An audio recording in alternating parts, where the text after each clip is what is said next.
yesterday, a game that took 2 days to play due to bad weather.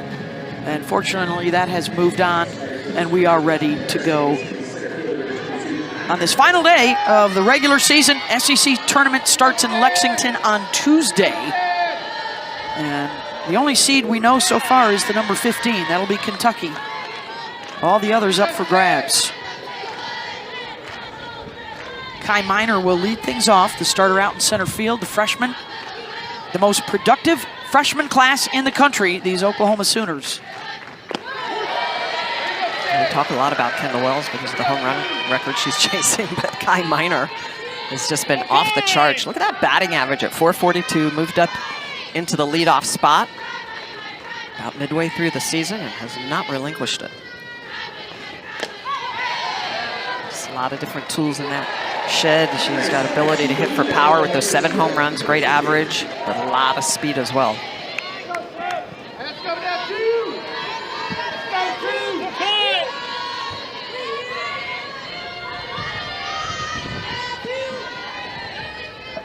Minor was 2 for 4, scored a couple of times in game 1 yesterday. Out of Irvine, California. Sitting 3rd in the SEC batting average.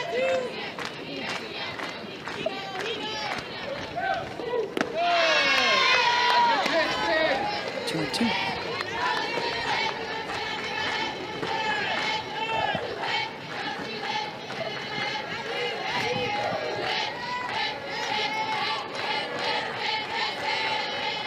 Kendall Wells, 4th in the batting order, by the way, again today. It's Minor, Parker, and Garcia here at the top. Cassidy Pickering slotted in behind Wells again today.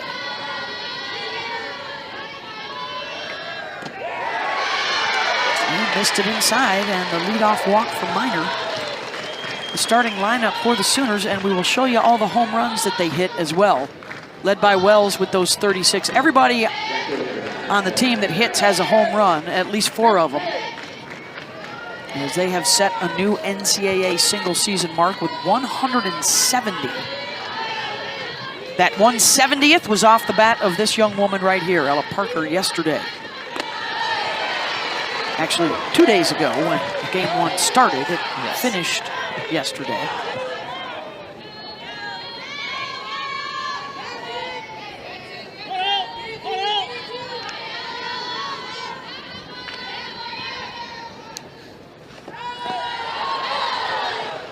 Ella batting .428 on the season. That homer was her 20th of the year, and she went 1 for 3.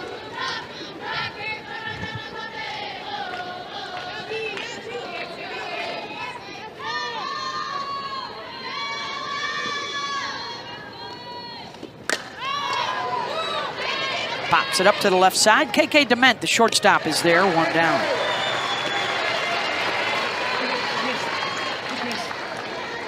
Sydney Peters has been strong in the circle for Texas A&M. Has ability to attack a lot of different zones. It's a changeup, though, that really sets up most of her pitches in the upper part of the zone. That changeup will come in the high 50s to set up this rise ball at the top of the zone.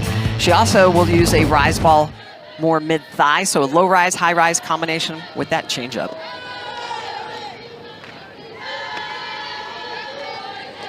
So she's going to be in the upper 60s with that rise ball. It's that elite spin, the elite spin speed as well with that multi-level rise ball, and it's that changeup that really helps her get that swing and miss at the top of the zone. When she throws that first strike, that's when she's her best. Gets Garcia to chase there. Gabby coming into the weekend, 2nd best in the SEC in conference play in home runs, runs batted in, batting average, OPS, and slug. Incredible. SEC Player of the Year caliber numbers. Perhaps overshadowed a bit by her teammate Kendall Wells with the home run blasts. There she is on deck. Laura Espinosa's record awaits. A tally that has stood for 31 years. It's incredible.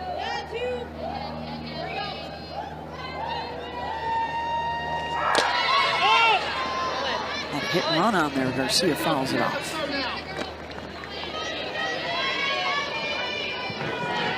Good speed for OU, not a ton of stolen bases, because you don't want to run into outs with when everybody can hit a 2-run home run. Absolutely. 65 stolen bases out of 76 attempts.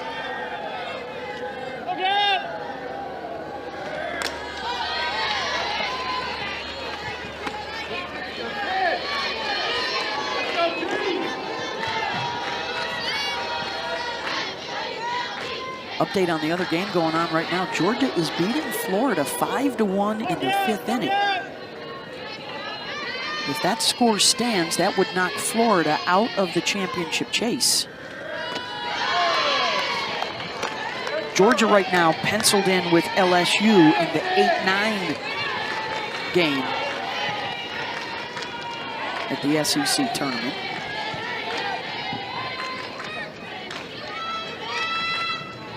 Check out the Aggies starting lineup and some really good hitters in the 3-4 spots. Maya Perez and Michaela Wark. 36 home runs combined for the two of them. That's more than 163 D1 teams. And they will face the game one loser, Miley Wachenio, who came out of the bullpen yesterday and now gets the start today, having a terrific year transferring in from Ole Miss. Wachenio likes to attack early in the count, 67% first pitch strikes. Kennedy Powell will step in. Senior from Conroe, Texas.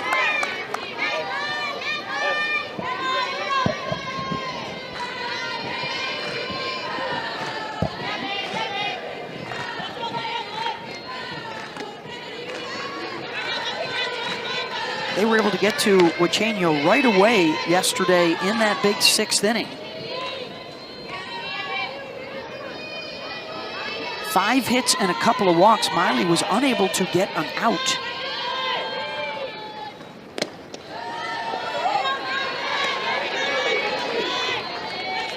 So this is big for her to come right back and have a new opportunity today. She's got some big wins for him, including Texas and Georgia and LSU. That's in for a strike. 2-2.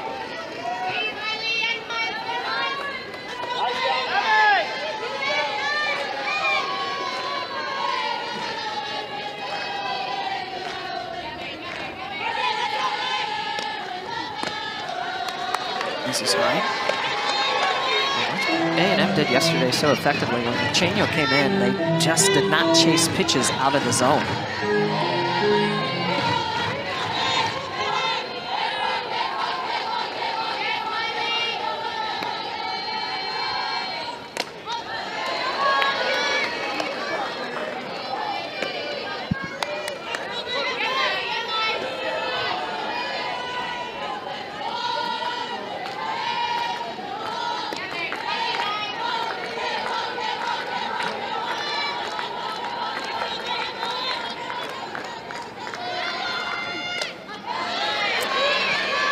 Good job by Powell, continuing to foul off pitches. 8th pitch coming.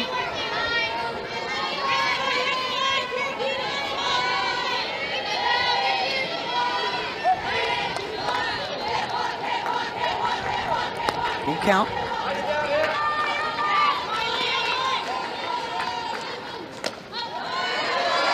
And another update from the dog pound in Athens. Georgia just walked off Florida on a Gabby Novickus grand slam. That knocks Florida out of the championship chase. And Georgia takes the series 2-1. It was a dogfight yesterday. Georgia, I mean, that's a team that can put crooked numbers up. To short. Garcia is there. 1 down. Wachenio with a lot of experience in the circle. The truth transfer from Ole Miss has a really good changeup that she'll throw in any count, especially to righties, but it's that rise ball at the top of the zone that hops, it jumps up, gets in your eyes, it induces a lot of swing and miss. She'll also throw a screwball to lefties. Not as much changeup to left-handed hitters as she does to right-handed hitters. She's got that vertical separation that is very good. But it is interesting, she doesn't really like to come into lefties. A lot more arm side when left-handed hitters are up, and there are 5 of the 9 Aggies are left-handed hitters. Here's Talon Edwards.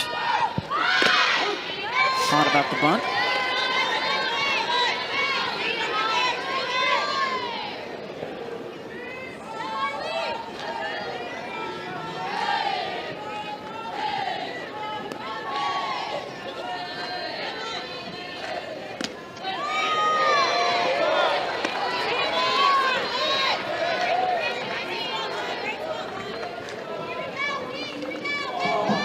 It's also interesting to note that Lucheño's base on ball percentage is higher. It's over double to lefties than it is to righties.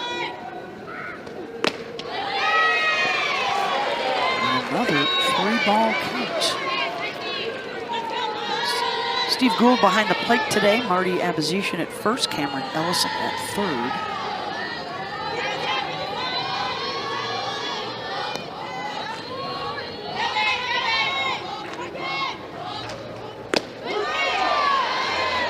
Goes full.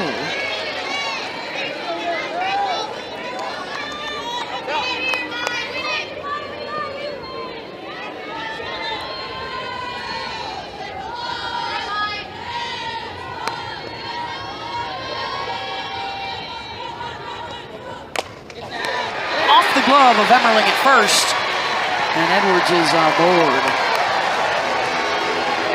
This is a changeup that Edwards is able to identify and is able to get around it and drive that going off the glove of Bella Emmerling at first. Good job by Agbayani to get to it, but Emmerling needs to get back to first base on this. You can see she's kind of spectating, doesn't go back to the bag. So an opportunity here for Maya Perez with a base runner for A&M.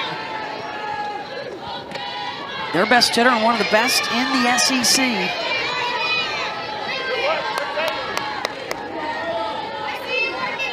Second team All-American last year, set a school record with 73 RBI. She's got 50 this year. Hitting .462 with runners on base.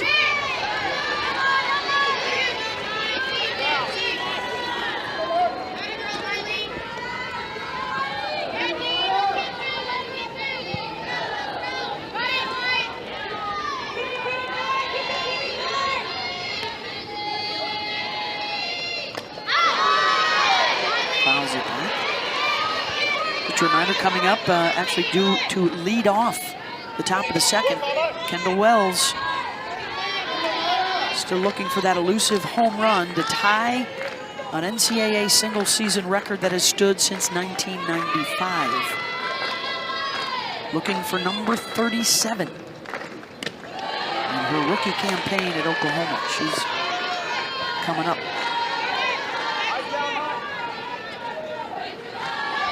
Will she and the Sooners be facing a deficit when she does? Maya Perez certainly hopes so. Here's the 2-2 to her.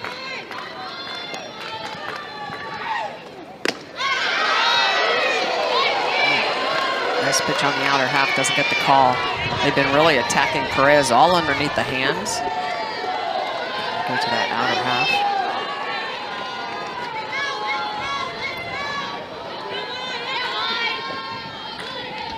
Count. Called strike 3 on the inside corner. 2 down. So after attacking Perez underneath the hands quite a bit, they go to the outer half for the setup and they come back underneath. That is a really good job. Lucheño does not typically throw lefties inside, but they know going after Perez, trying to keep her from being extended. Good pitch on the inner half, a little bit of curve and up pitch on that. So here's Michaela Wark. We'll try her on the inside as well. 326. Her next home run will be her 20th of the year.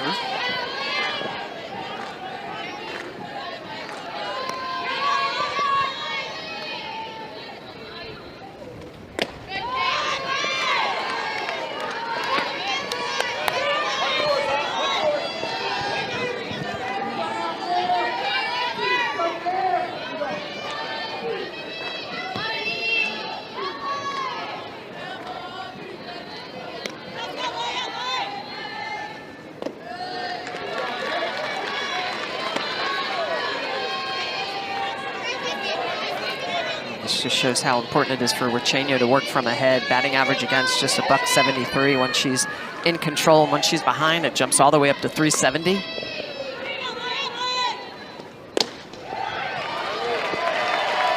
A walk to work, and that will push Edwards into scoring position for KK Dement.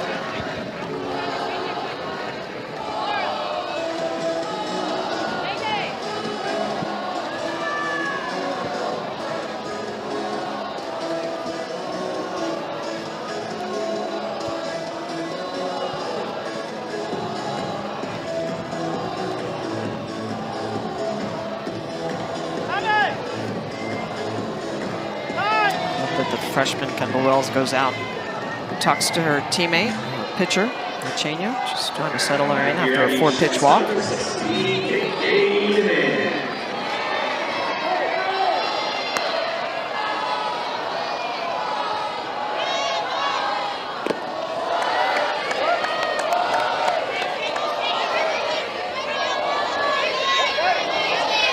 KK 0 for 3 with a walk in game 1.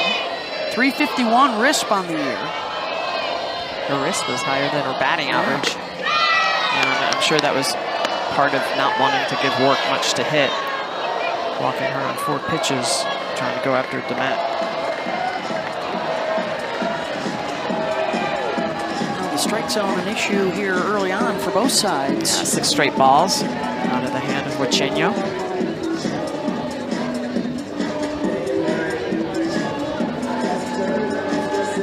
What's at stake for these two. Oklahoma in this first game of our doubleheader today. 1 win to share the SEC championship. They were the outright winners a year ago.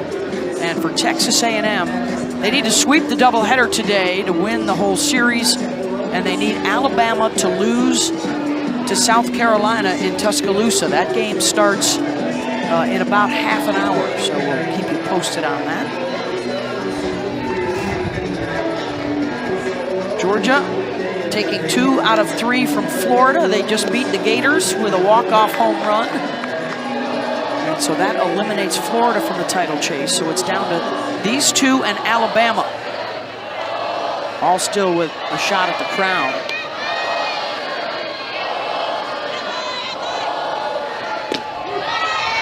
That's in for a strike, 2-1 to Dement. Pitch count approaching 30 here just in this first inning.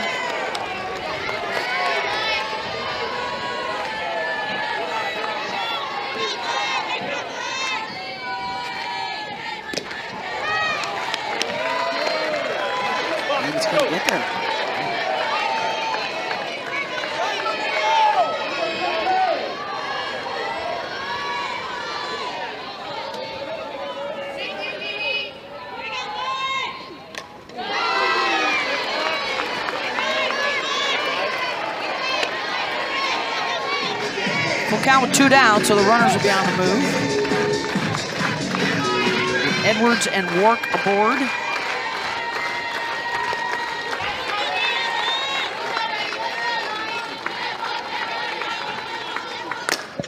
Sends out one the opposite way. Back goes Parker onto the track and with room to make the catch. Scoreless in the first, Kendall Wells. Chasing history. Ooh, a couple of strikeouts and was walked a couple of times. And this is the 4th time in her 5 plate appearances in the series that she is leading off an inning. Which usually means you can go after her as a pitcher. Yeah, you certainly don't want to. As opposed to putting her on. Yeah, don't want to walk the first batter of an inning. Freshman out of Bogart, Georgia, just turned 19 years old yesterday.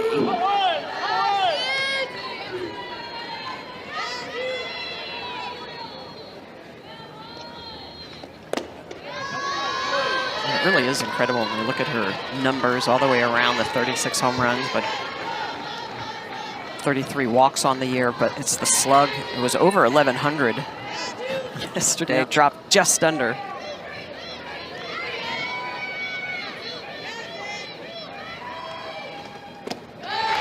Healthy cut at that. 66-mile-an-hour rise ball at the top of the zone, and that's where they've been attacking her. up in the zone, and a lot of off speed, trying to take that power away. 3-1. She's homered in every SEC series, has hit one out in 31 of their 53 games. That's amazing. 22 at home, 14 on the road.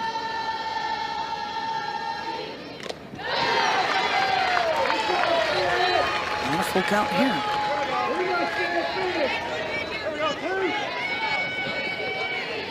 I think that's what's incredible. 63% of her hits are for home runs.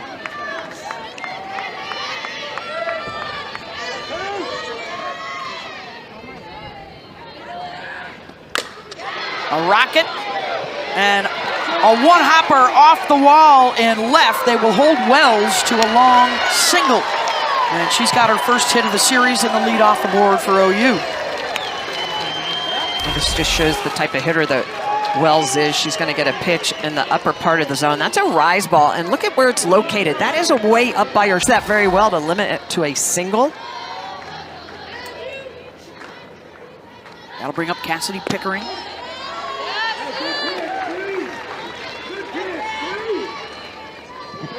Oh for 4 in the opening game with a strikeout. First team All-American trying to swing her way out of the worst slump of her career.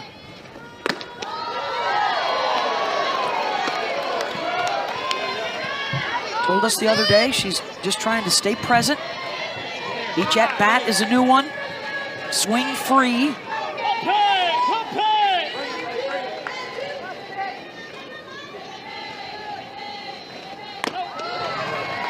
That's the key for her right there, is making sure. And even though she's been in that slump you talked about, she's still hitting .385. Yeah. Numbers are still similar to what they've been the last couple of years.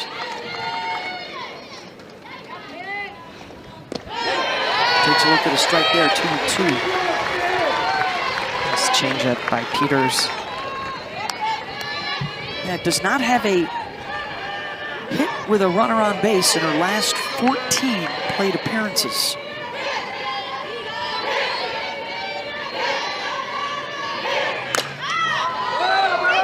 Gets under that. Dement into foul territory. One down. And a non-productive out.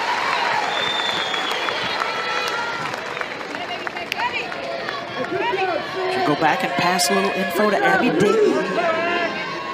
Said through it all, she's still trying to be a good leader, be a good teammate.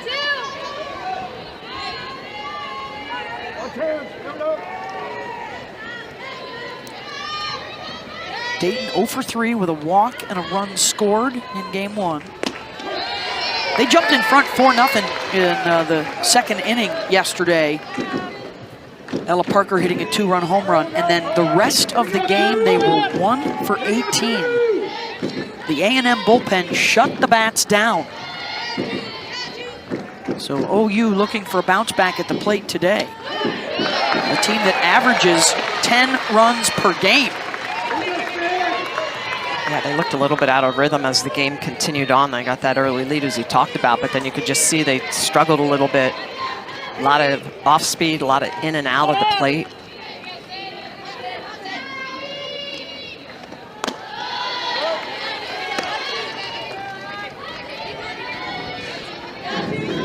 One-two count on Abby Dayton, who has only struck out 4 times in 138 plate appearances. Way back in the box, way in with that left foot.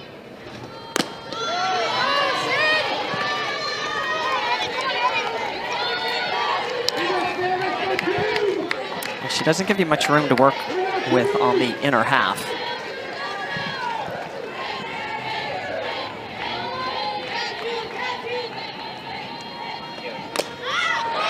Another pop-up to Dement. 2 down.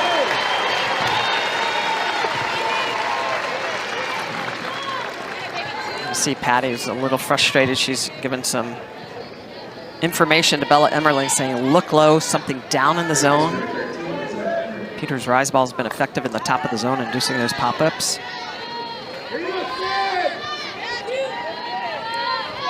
3 pop-ups. Yeah, already. To Dennett. Yeah, short. Here's Emmerling. Pitch in the dirt.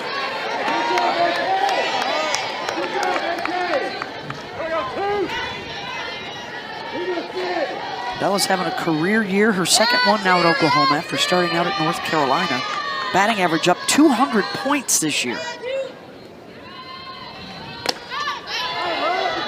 If there's one player on this team that doesn't get cut short with their swings, it is Emmerling. I mean, she just loves to swing the bat. And look at what you're talking about, Beth, the batting average.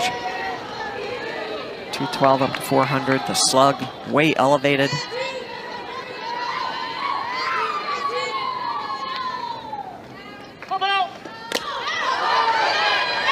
Another pop-up, and in and out of the glove of Kowalewski. And dropped third out. Yeah, it looked like it was potentially going to go into the net. Kowalewski does a good job to go over and get it, and it just comes back. That's a mistake right there. Kowalewski knows she should have had that, tapping her chest, looking at Peters. You could see the ball just kind of comes back on her, goes off the glove, can't squeeze it.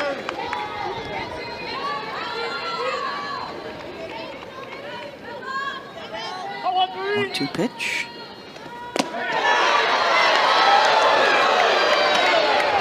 Curveball in the outer half, doesn't get the call. Slightly off the plate.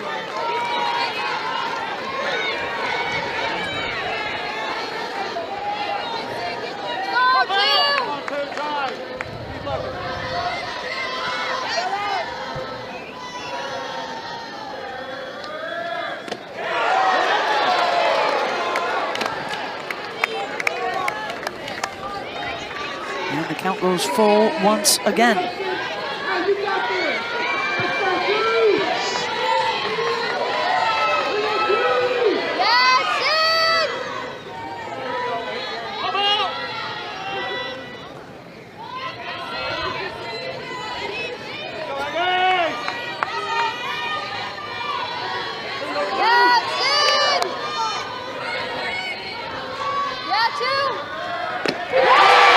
The swing and miss.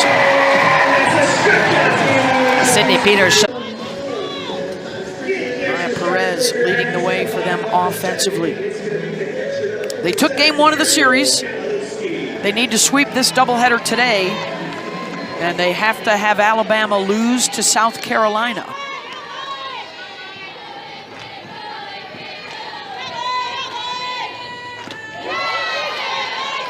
Flau'Jae back in the circle here in the bottom of the second, facing 6, 7, and 8.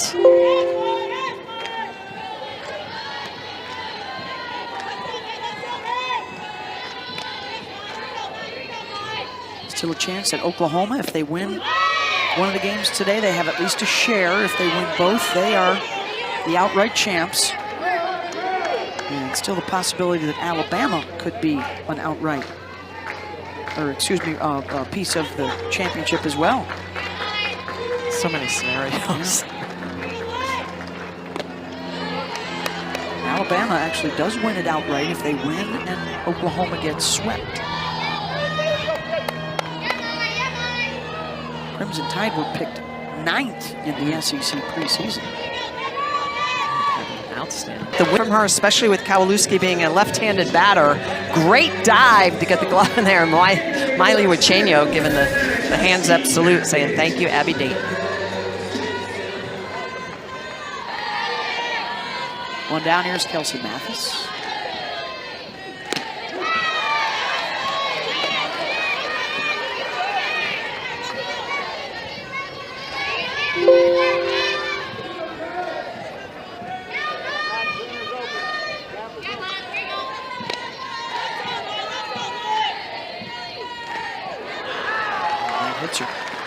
Second free pass. Wichenio trying to get that rise ball up and in, into the hands of Mathis. Yeah, we talk a lot about what happens to the ball once it's in the air going out to the outfielders, right? The wind can really affect it. It can also affect the pitchers as well, have to make those adjustments. cross breeze at times, and the wind has been gusting in a lot of different directions here.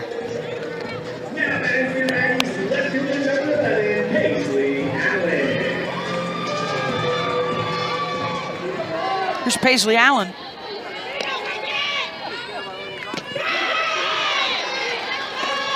Does have 8 sacrifices on the season if they use her to push Mathis over. Aggies had 2 on in the first, could not get anybody home.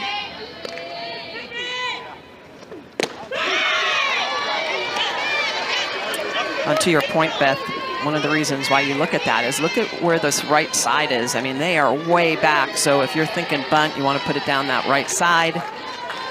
Potentially beat that out. Swing her away instead. Struck her out 0-2. 2 down. Cheney's got elite movement at the top of the zone. Really good spin speed. You can just see the tight spin on that. Rise ball just gets underneath the hands of Allen, unable to catch up to it. Another non-productive out. Number 9 hitter, Frankie Raja.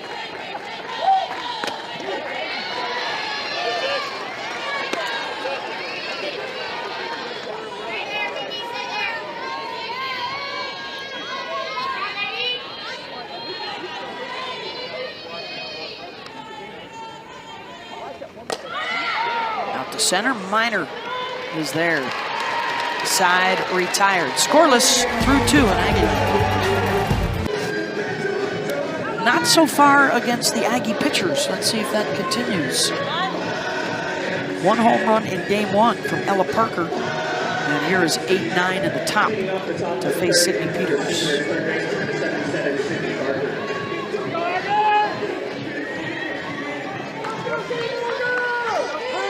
Sydney Barker 1 for 2, scored a run in game 1.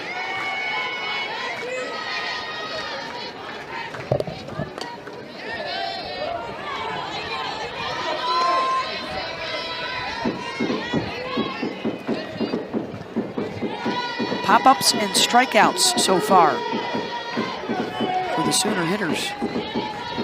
And a caught base stealer.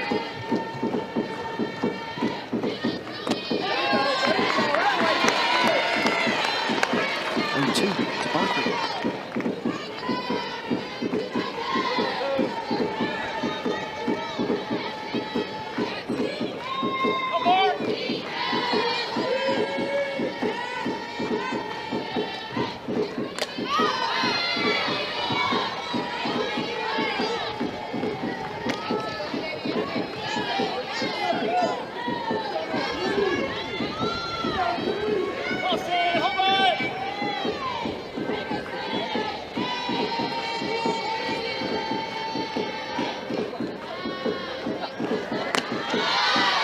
This is high.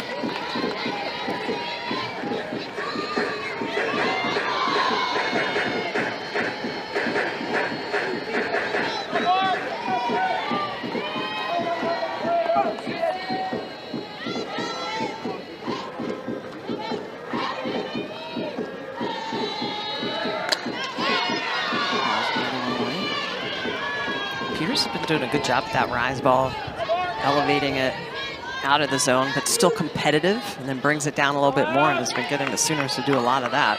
Foul off pitches or pop them up to short.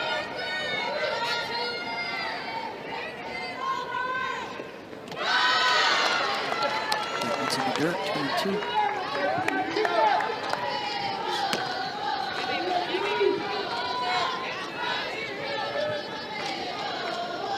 Great crowd here today. Oh, beautiful day for a doubleheader.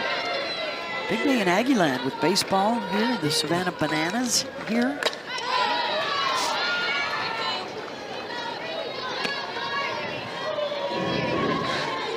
All sorts of sporting events to go to. Oh, there's some banana folks hanging out. Everybody's just happy to see the sun again. It's been raining for the last 3 days here.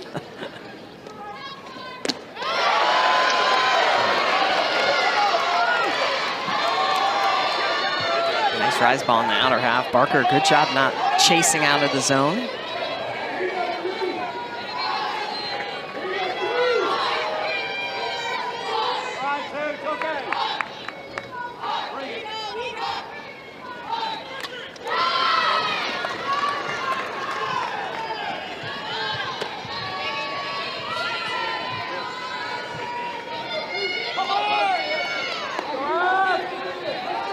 10th pitch of the at-bat for the number 8 hitter, Sydney Barker.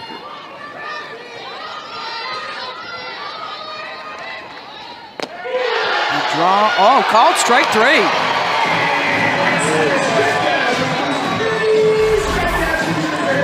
This is a great battle by both Barker and Peters, and that pitch on the outer half, it's got a little bit of over the top on it. So after a bunch of rise ball at the top of the zone, it's a pitch on the lower half. Just catches Barker watching it. Third for Peters. One down for Ilana Agbayani.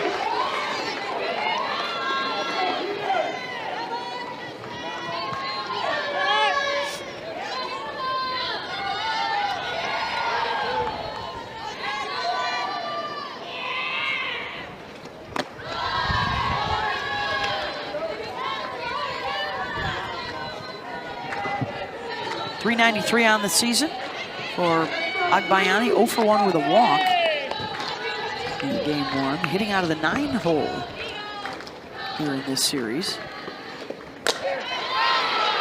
Slices one out to left, 2 down, and that'll kick it back to the top of the order. Uncharacteristic for the OU hitters, job well done for the Texas A&M pitchers. 9 strikeouts, and so far in the series, hitting below the Mendoza line. A&M's done a good job of locating pitches, working around some free passes, but I think most importantly, that pitch right there, it's been the off speed and the changeup. So throwing at times 3 different speeds at him.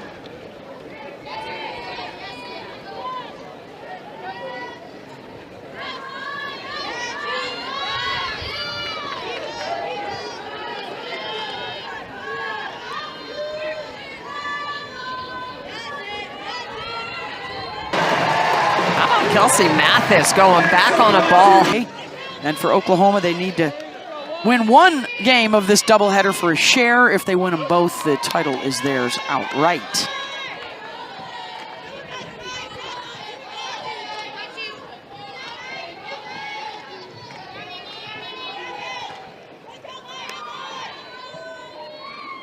Kennedy Powell back to the top of the order for A&M against Miley Wachenyo.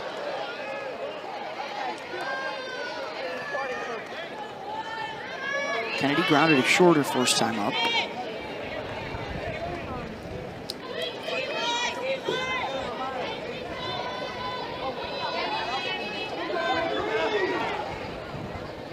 Started out the day with 4 teams still in contention. Florida lost today to Georgia, got run ruled, so they are out of the race.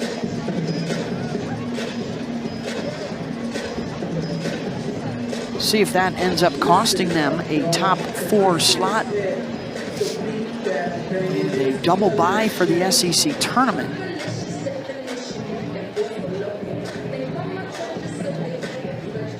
Rolling on the field is a foul ball. Oklahoma is challenging the ball hit the batter along fair territory out of the box.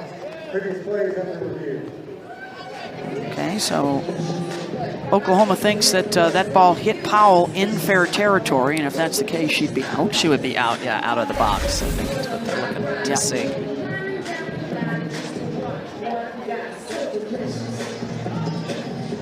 Yeah, it looked like her feet were still in the box. Well, does it even hit her?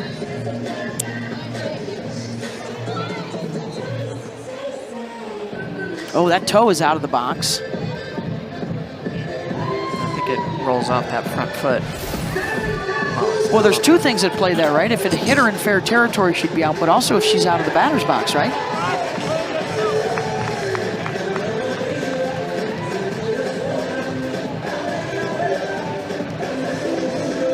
Yeah, she's challenging whether or not she was hit out of the box. She's not challenging the feet. Call on the field was it did not hit her, so it was just a plain old foul ball. Correct. After review, the ruling on the field is confirmed. The ball did not hit the batter to the foul ball.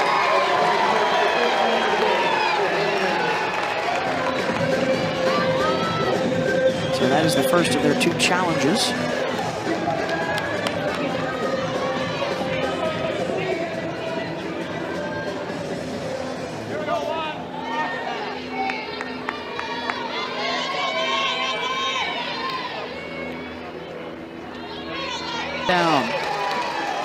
Abby Dayton showing off her speed. Abby Dayton's been coming a long way, coming in on balls. You to run through that, make the catch, great reach.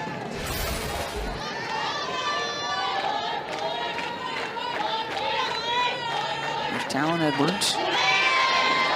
Singled her first time up.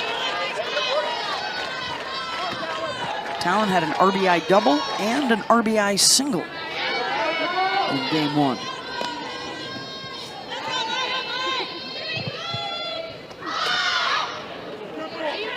Trying to take advantage of that right side being deep again.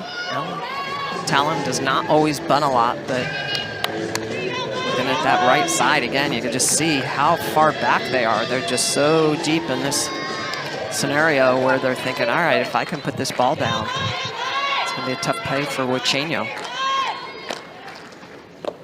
Has not been a lot of activity on the dirt, Smitty. Only 1 ground out so far in the game. Everything else has been in the air. Yeah, but a few strikeouts.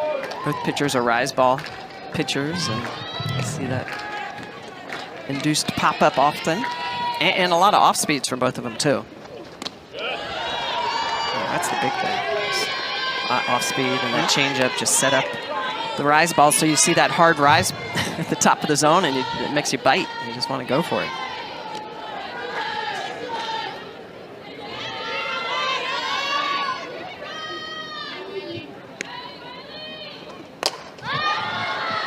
Another one in the air.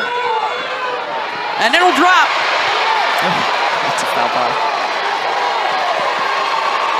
And I believe that bounced foul. Nobody touched it. Nobody touched it, and it went foul, so it's a foul ball.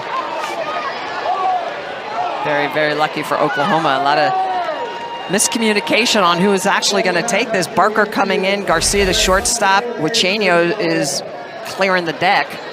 And you could just see immediately there's just not a lot of conversation on who's going to get it. And I think it was actually in the eyes of Barker. She couldn't see it. She was trying to shade her eyes, but hits the ground, goes foul, so it's a foul ball. They dodged one there. Yep. And then they're like, yay, foul ball. Uncharacteristic, though, from the Sooners, who, Patty Gasso, when you talk to her about the defense, she said rarely does she worry about that aspect of the game. They have been so good for so long with the glove.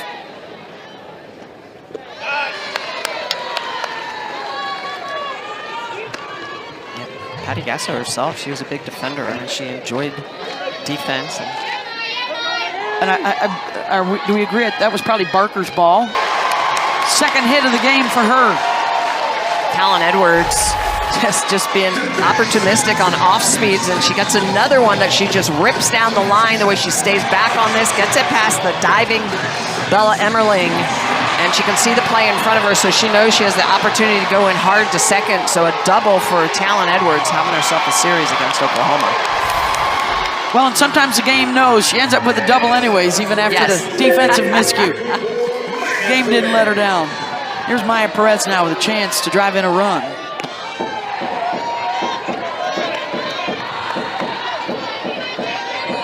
Had an opportunity in the first, struck out looking at a curveball. And they're throwing everything way outside. Gonna unintentionally, intentionally put her on here. At first base open.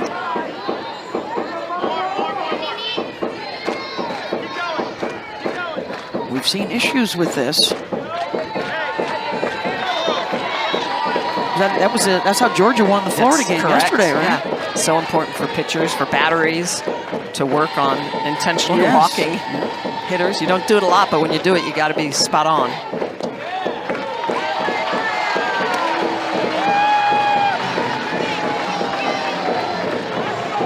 So 2 on board for Wark. She walked her first time up, and Patty Gasso is out to talk with her club. This is the 3rd time this year that Maya Perez has been intentionally walked.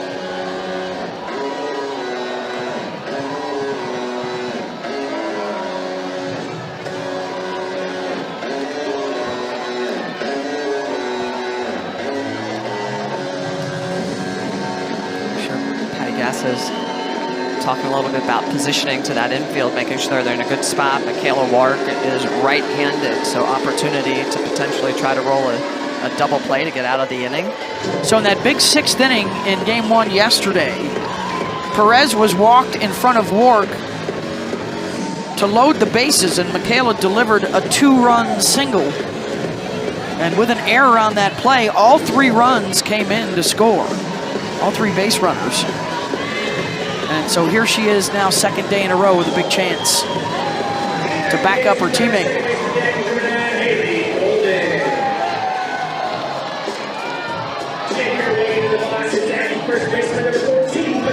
Haley Golden is the pinch runner out at 2nd base, it looks like.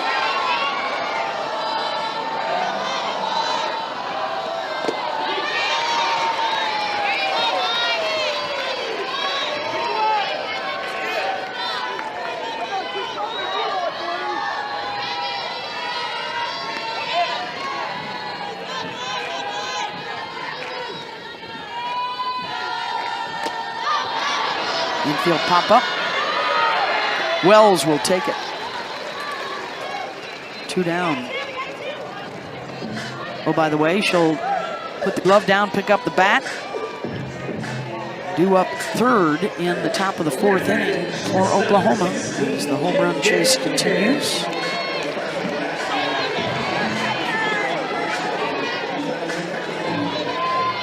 Here's KK DeMent. Flew out to right back in the 1st inning.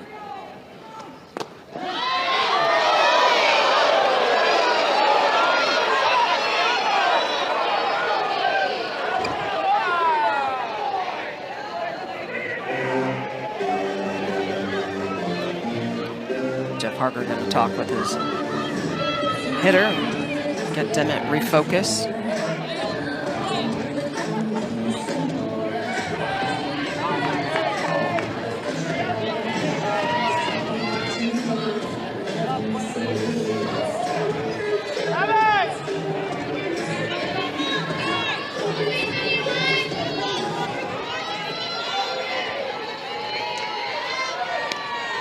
Here's the 0-1. And 2.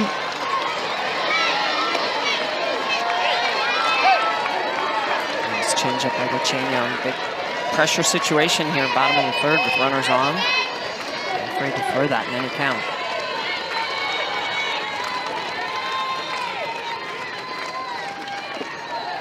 Nice one in the dirt. And they've got the runner. Golden hung up, and they got her.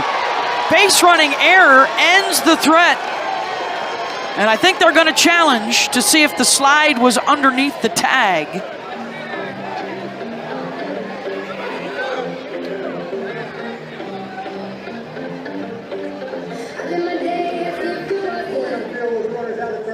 Texas A&M is challenging previous plays of the following year. All right, let's take a look. Put that in.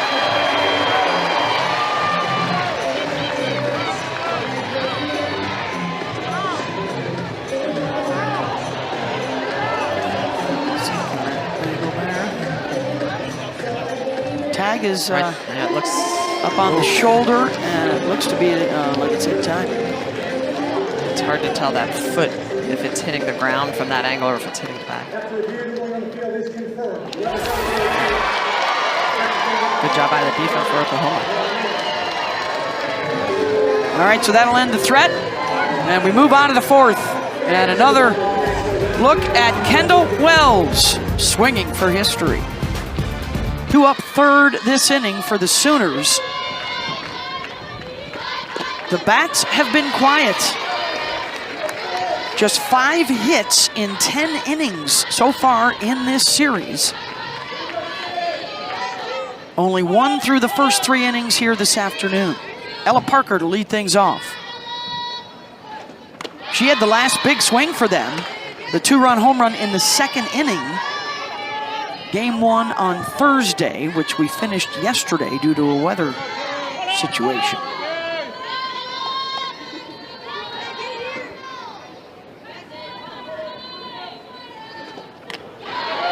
Opening to Ella.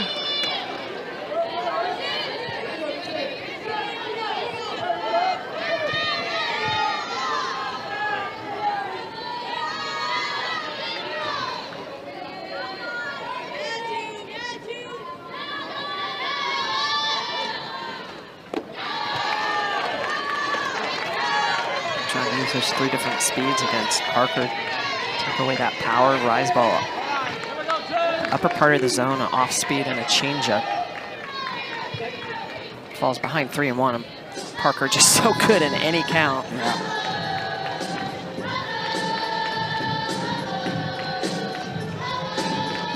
One of 7 double-digit home run hitters this year for the Sooners. Half of her hits are extra bases.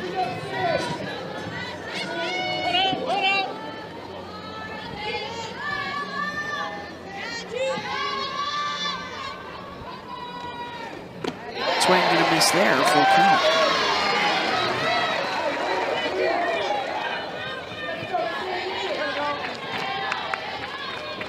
Parker's also been very good at taking walks. 34 on the year, highest on the team.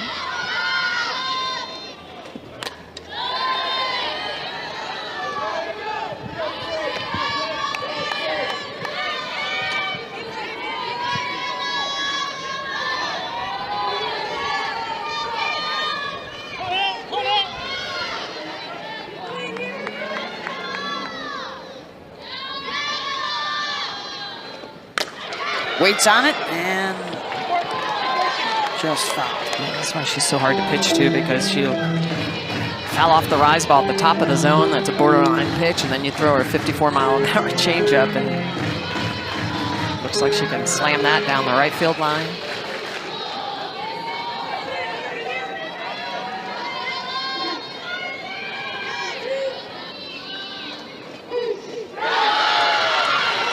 Doesn't go. Ball 4. Third inning with the leadoff aboard today for Oklahoma. And here's Gabby Garcia. Second walk of the game given up by Sydney Peters. She struck out Garcia back in the first. One of her 3 today. With Kendall Wells on deck.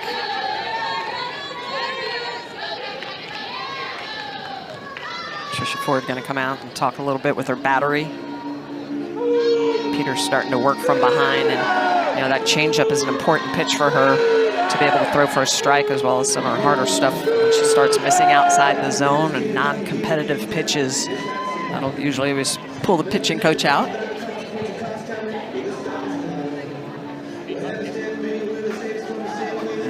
Are some arms out there with the silver. The silver numbers aren't the easiest to read, Smitty. Now it's always all hands on deck when you've got a doubleheader. That's right. As the second and third games of your series. Yeah, so it's important to warm up, but not spend too much time in the pen.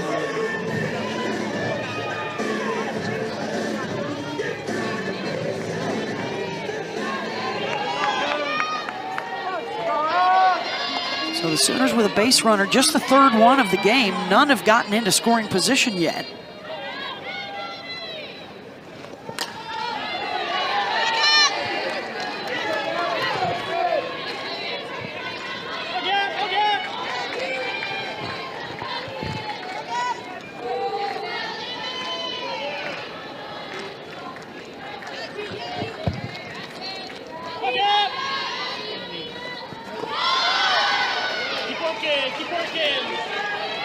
This is low, 2-1.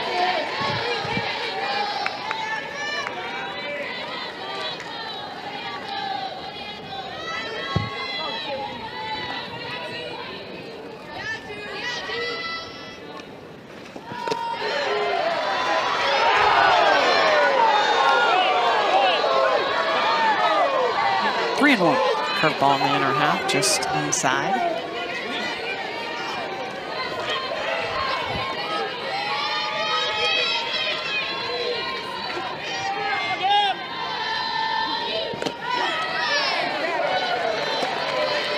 Full count.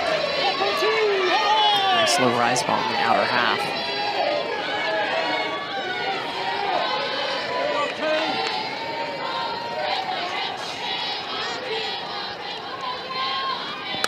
Garcia to first. To second for one, back to first, not in time to turn the double play as Kendall Wells approaches home plate.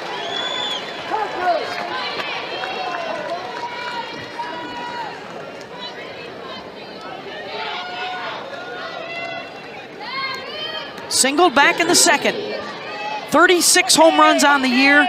The NCAA record is 37, set in 1995.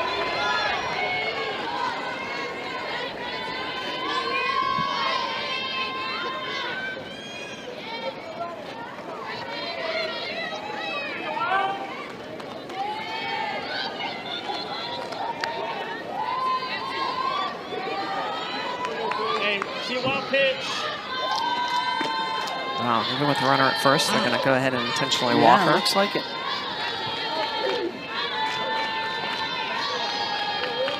That's massive respect right there. You understand it sometimes when the base is open, but yeah. Boy, and again, they're not very far outside. Pushing a runner into scoring position. Yeah, and you're right. Don't get it too close. She's got a long reach. We've seen her hit balls off the plate on the outer half. Ooh, nice pick.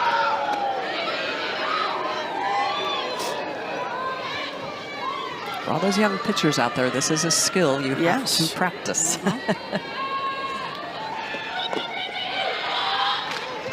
So the intentional walk to Wells to get to Pickering. First base runner in scoring position here for the Sooners. I think they... Here's why you'd rather throw to Pickering than Wells. You see the last 9 games hitting sub 100.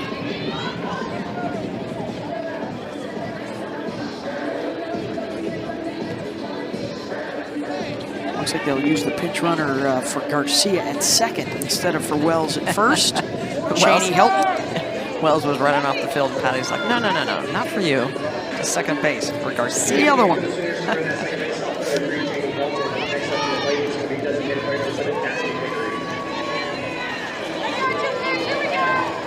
All right, so chance for Pickering.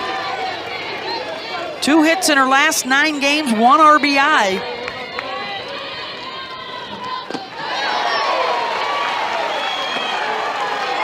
Oh for 5 so far in the series for the All-American from a year ago.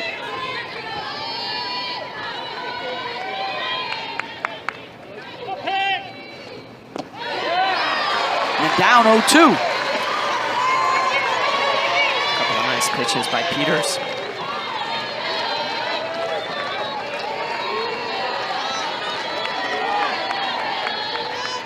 This is a 66-mile-an-hour pitch on the outer half, and she gets around it. This is how early she is. Look at the location of this pitch, but she is early, gets around it, and pulls it into right field from second, and that's going to move Wells over to third. And look at that. She knows it.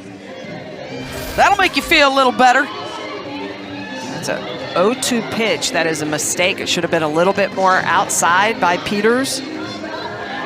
Pickering able to capitalize. Especially after the intentional walk right in front of her. Wells was able to motor all the way around to third as Helton came in to score. OU and a game, if they win it, they have an SEC championship for the 2nd year in a row. Here's Abby Dayton, chance to add on to the lead.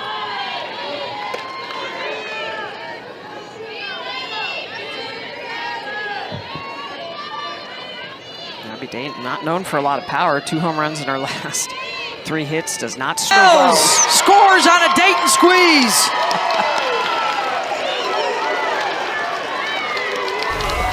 Well, Dayton, one of the best in the business, like we said, she does not strike out much. Wells gets a really good jump, and the toss back to Kowalewski is a little bit short. And Wells going to the back of that plate.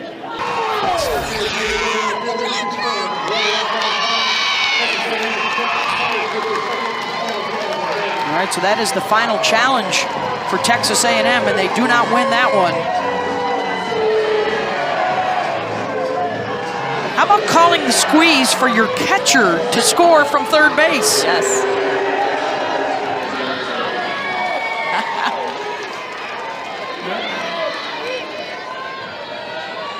2-0 Sooners. Here's Emmerling. Struck out in the second.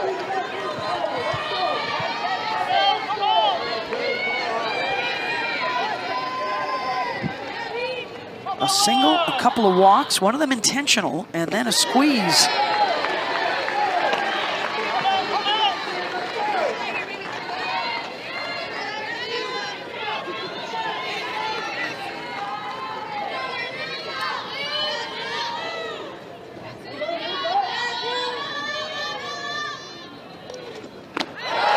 Emmerling chases the rise. 2 down. Emmerling always aggressive at the top of the zone. A good rise ball by Peters. A big strikeout. Runners at first and second. That's number 4 for Sydney.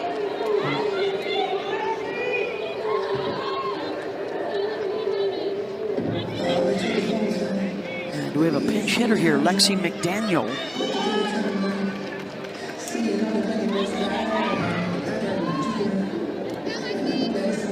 Hitting for Barker in the 8-hole. Freshman. First Pickering. Oh, McDaniel aggressive. She sees a 68-mile-an-hour cookie right through the zone, and she attacks.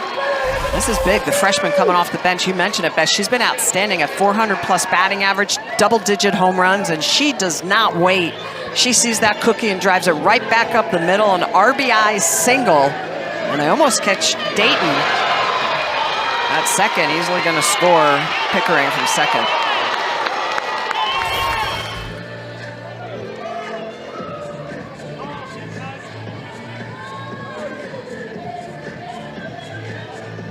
Close play at second on the tag, but the Aggies do not have a challenge remaining. It's an RBI single for McDaniel. She appeared to be safe anyways, getting back to the bag. Yeah. So a 3-0 lead now for the Sooners, and a chance for more. Here's Akbayani.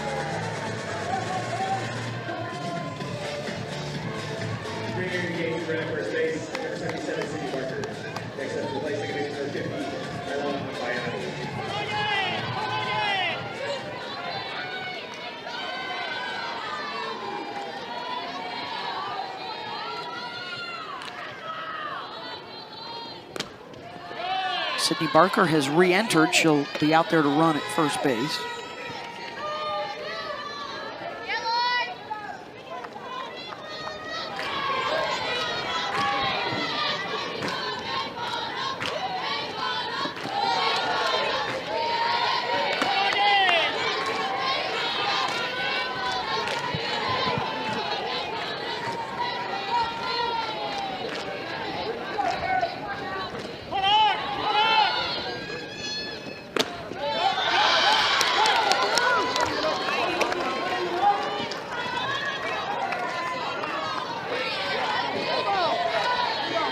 You turn around asking where that missed.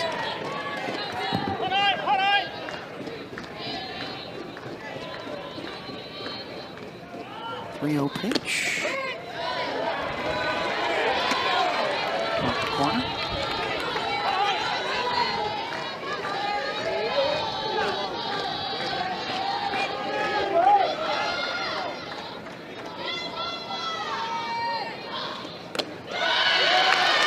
Bases are loaded, top of the order. Well, the free passes in this inning have done just as much damage as the free base hits the Sooners have gotten.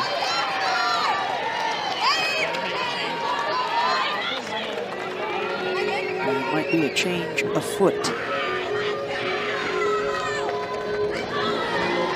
Now the Sooner bats waking up a little bit here in this 3-run fourth. Quiet really since the second inning of game 1. And they have a chance now to bust this thing wide open. Even though there's 2 outs, you got the top of the order coming up with the bases full.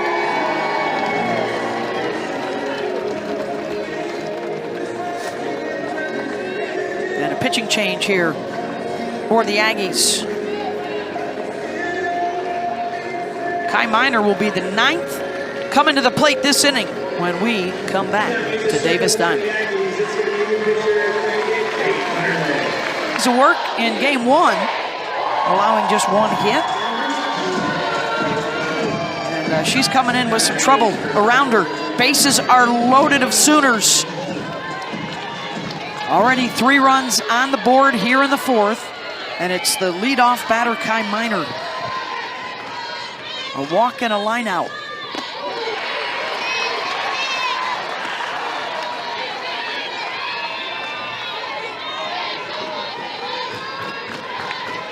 Two and 7, 5 RBIs on the year with the bases loaded.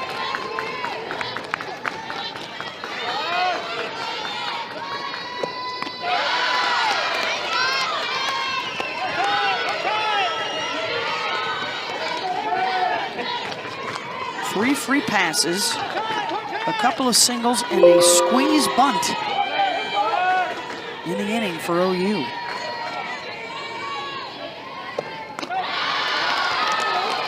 And it's 2-1 to Minor. And Munnerlin was good. She came in and relieved for 3 innings in game 1. Gave up just 1 hit. But this inning, it really has been some of the miscomings in that circle, the free passes. It's 3-1. With the slugger Ella Parker on deck.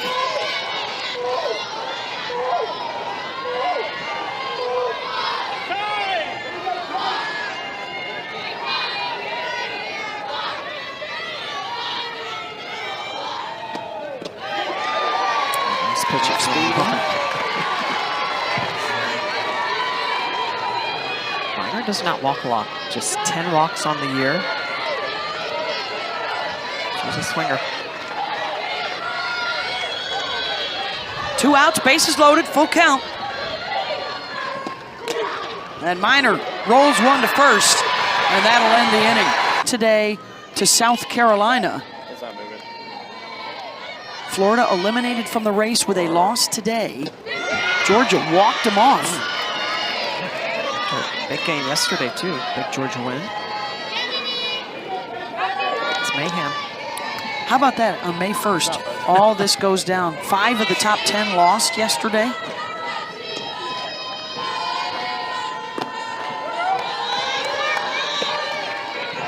Aggie fans doing some scoreboard watching a little bit. We will as well. South Carolina is beating Alabama right now 2-0 in the 3rd inning. Oh boy. Oh boy. A&M, they have their fate in their hands. They put some runs up on the board. A 3-spot by Oklahoma. Top of the inning.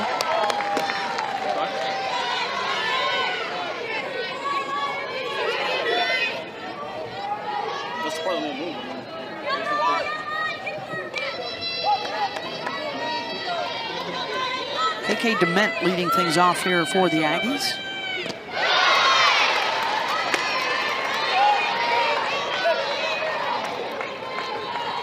Chania really starting to use that changeup effectively, throwing it back to back.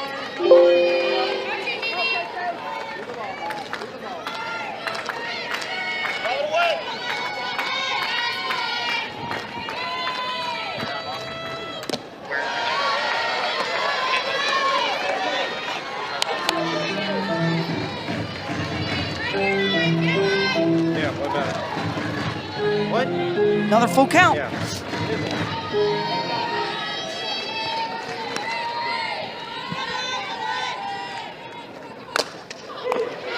Parker. 1 down.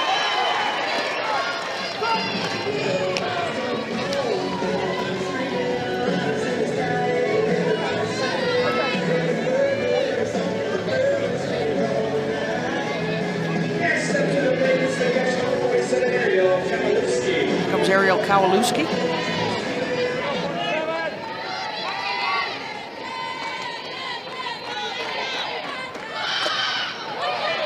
Dropping it down, Marchenio. 2 out.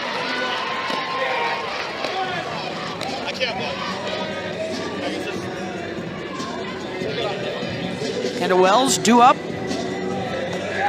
the 5th inning for the Sooners. Home run chase continues.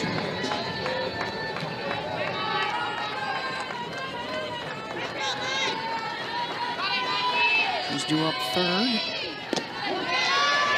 Here's Kelsey Mathis. Just a couple of hits so far today off of Flau'Jae for the Aggies.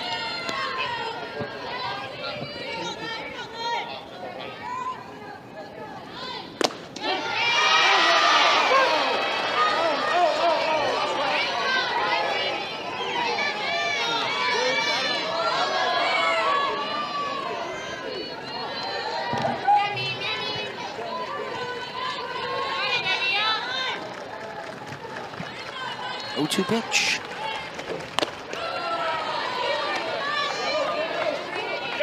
Flau'Jae really starting to settle in. She had a 30-plus pitch first inning. A little bit of help getting out of that 3rd inning. A defensive great play, but a base running error by Texas A&M in this inning. She's just been hammering the zone. Popped up, and it's a 1-2-3 inning. Kendall Wells picking up the bat. First, it's Ella Parker and Gabby Garcia.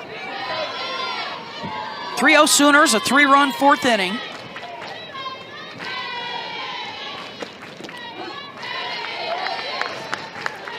And Parker started it last inning, had a leadoff walk. You've had the leadoff on base 3 of the 4 innings.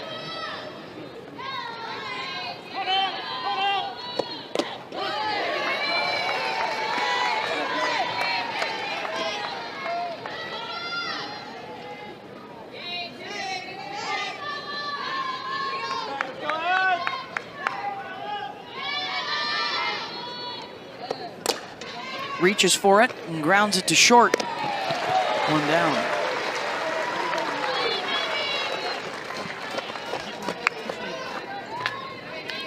Gabby Garcia 0 for 2, but did reach on a fielder's choice, scored in that 4th inning.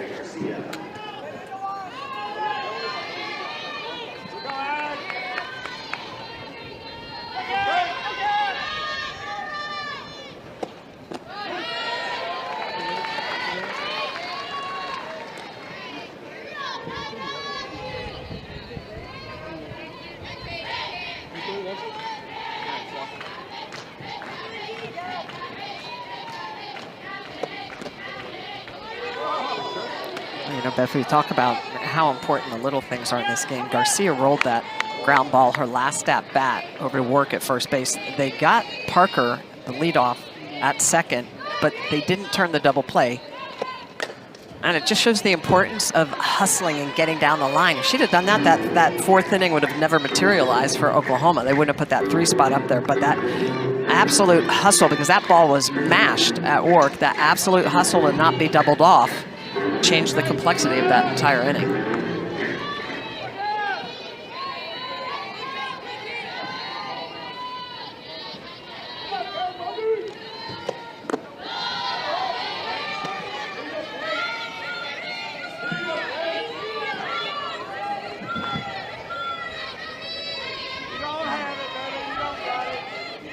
Two here to Garcia.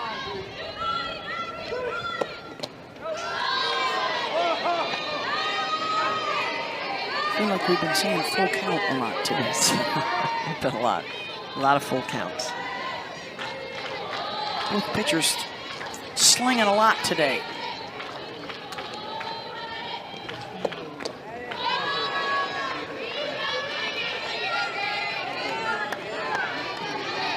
Nice 3-2 changeup just off the end of the bat. This ball just showing up. See the Garcia, she's way out in front, barely touches it. It's like, thank you. Doesn't touch that one, and a strikeout, 2 down. So that'll bring up Kendall Wells. Started her freshman season hitting a home run in the season opener. Can she bookend it and hit one on the final day of the regular season?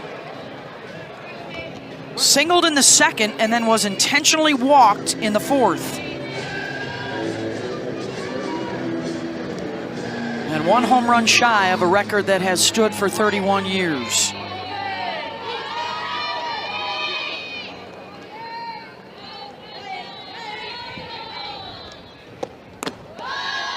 That one's high. 31 of her home runs off of right-handers, only 5 off of lefties this year.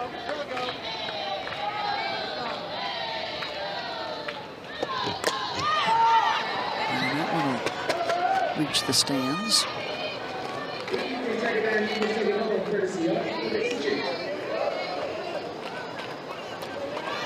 Saw Munnerlyn a couple of times in game 1, struck out and walked. Batting average a little bit lower against lefties than righties. She's in the 280s against lefties, and the 390s against righties.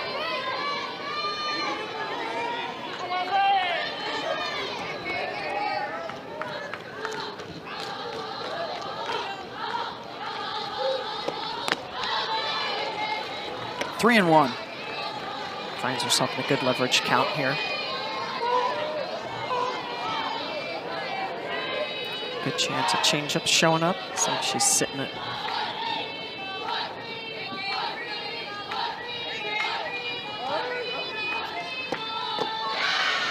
Non-competitive on that pitch. She walks again. So a 2-out base runner here for OU. And Cassidy Pickering, the RBI single, an emotional one for her in the 4th. Is that the swing that gets her bat heated up?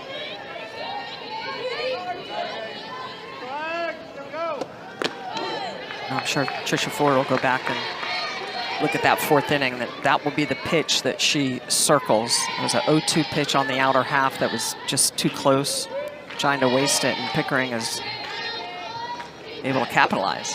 And she gets hit by a pitch, and now 2 on with 2 outs. Free passes again have hurt Texas A&M.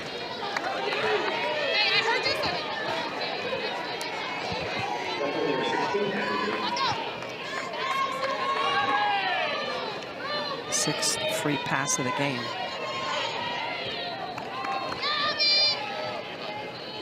Five in the last 2 innings. Yeah.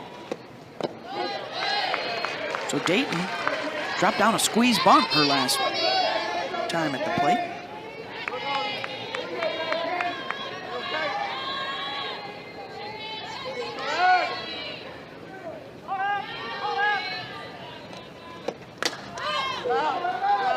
Pulls that one out of play.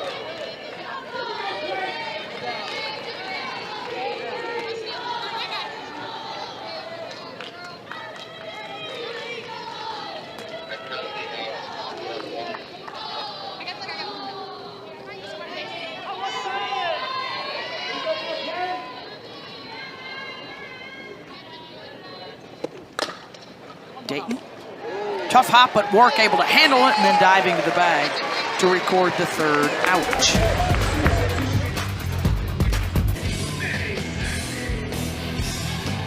We've had 6 different champions in the last 5 years because we had these 2 as co-champs last year. The final got rained out. Let's see. But couldn't stick around because that's next Saturday, so a week from today, the SEC final, and then the selection show is a week from tomorrow. The mayhem is underway. Started on May 1st, of course. 5 of the top 10, including Oklahoma, lost yesterday.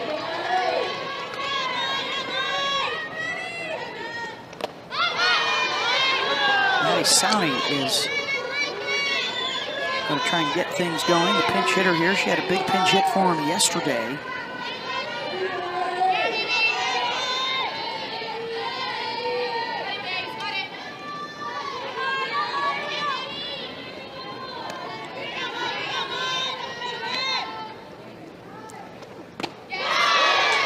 Aggies were down 4-zip in game 1. And then rallied for that big 5-run 6th inning to come back to win it.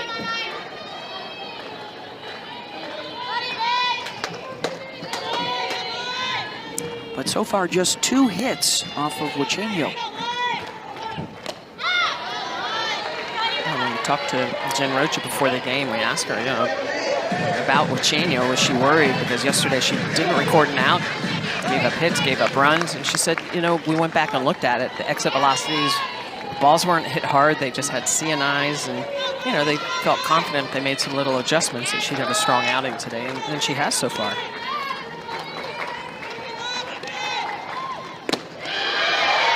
This is in. Alabama, by the way, has struck back against South Carolina. They now lead 3-2 in the 4th inning.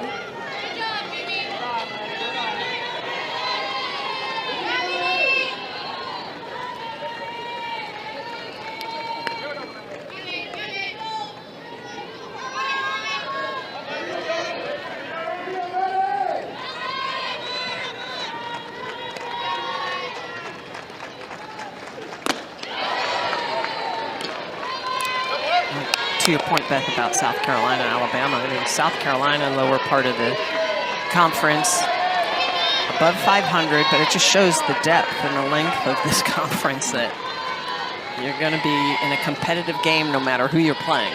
Top of the conference, lower half of the conference. And last year, 14 teams got into the tournament, 5 at the World Series. It ties a conference record.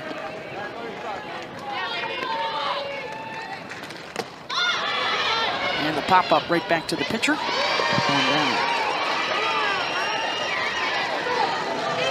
Got a few teams down at the bottom of the standings that may be flirting with a 500 record. That is also a must-have in order to get invited to the NCAAs. So there may be some teams in Lexington next week that have to win a few games just to let the selection committee consider their resumes. Yeah, absolutely.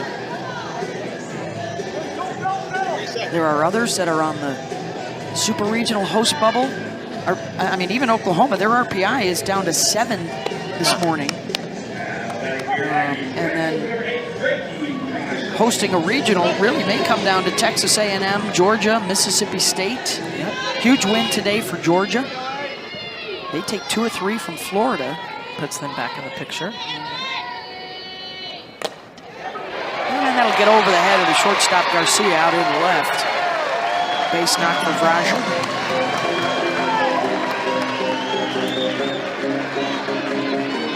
Here's your regional bubble. Texas Tech falling after they lost to Baylor yesterday, so they are at 13. There you see Texas A&M, Georgia, Mississippi State all in the mix. When you line up the RPIs, by the way, that would be Texas Tech at the 4 seed, which right now would be Nebraska.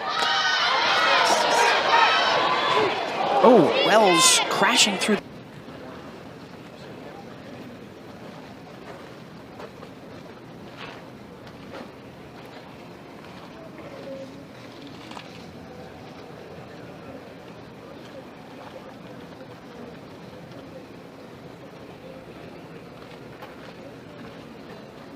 Kendall made a diving play for a foul pop-up and crashed into that swinging gate at the top of the Texas A&M dugout.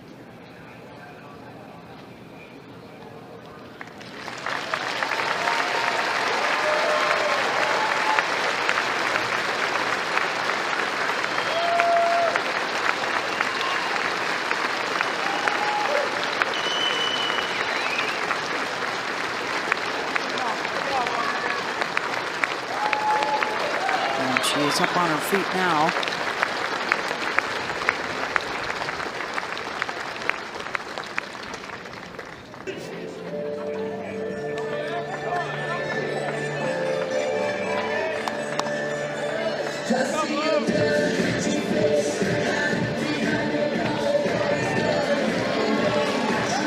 Kendall Wells going to stay out there. 1 on and 1 out, and the top of the order here in the bottom of the 5th. Texas A&M. Look at her immediately talking to Barker, Emmerling, saying, watch the bunt, especially Barker, who's going to pull in. Emmerling will be back.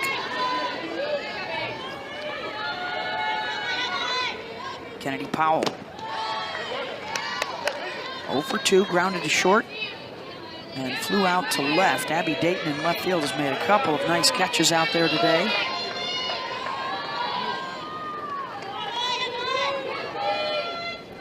She's able to bash out of the park.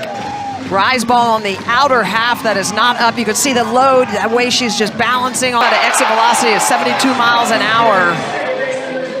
Driving that ball 230 feet beyond the fence. Her first home run since February 13th, the second week of the season. And it's a one-run game, and Jen Rocha looking to make a pitching change.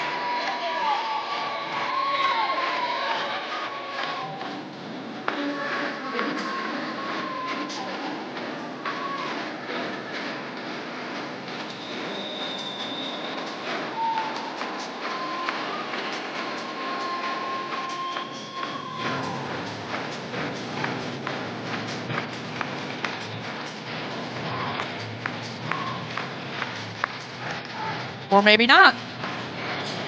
Change of heart for OU. Looks like Huizenga will stay.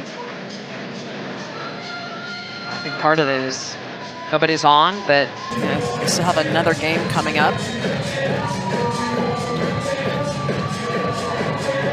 about who you're going to go to. Got a lefty-lefty match, or a righty-lefty matchup here with Edwards. And then Maya Perez on deck.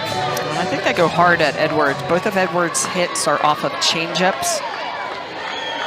And both of them full count changeups. Single and a double today for her.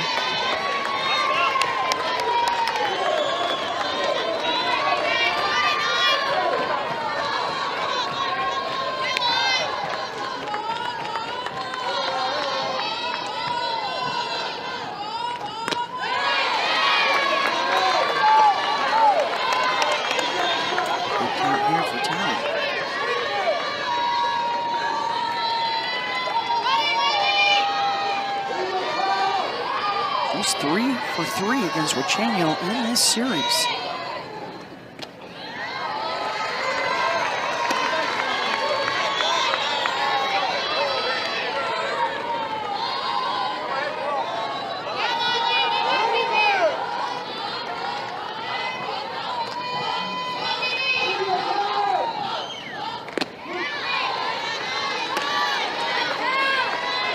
It's a big pitch here.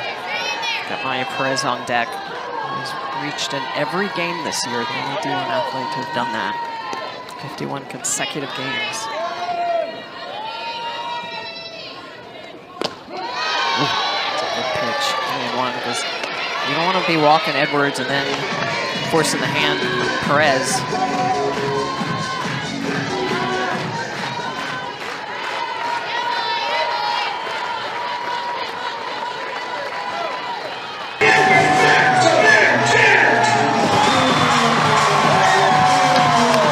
Bubbles are flying in Aggie land. Talon Edwards, a 3-2 rise ball that she's able to get underneath and drive it out of the yard. Look at the way she just gets underneath that pitch and just drives it out at exit velocities back to her Aggie dugout. Back-to-back jacks for the Aggies here in the 5th inning. And now a pitching change for the Sooners.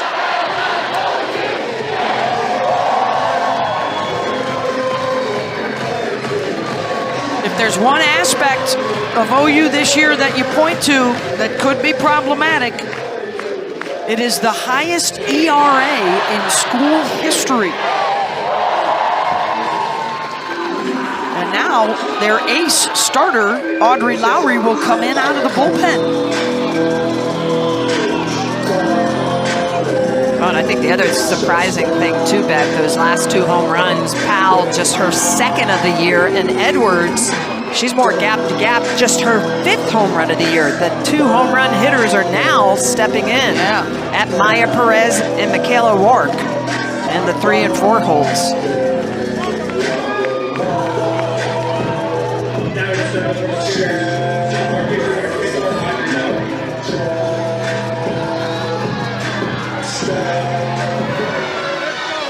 When you say back back-to-back jacks for the Aggies. You typically think Perez and these two Ward. coming These up. two.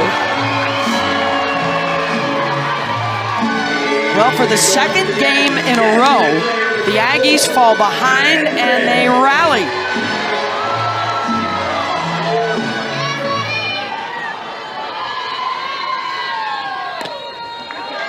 Trying to keep their hopes alive of a piece of an SEC championship. They need to sweep the doubleheader today, and they need Alabama to lose. Oh, they're going well off the plate. Interesting to see if they're even going to try to give Perez anything. And those two curveballs non-competitive, and Wells set up so far outside. You can see how they're not even pitching to her. Well, they intentionally walked her in the third, and Wark popped up behind her for the third out of the inning.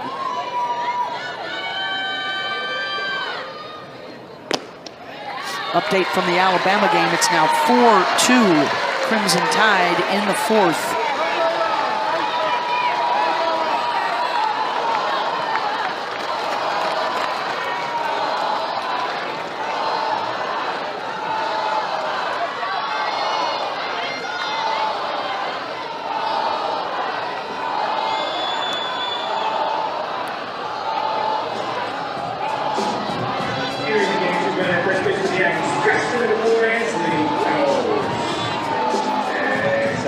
Gross is the pinch runner.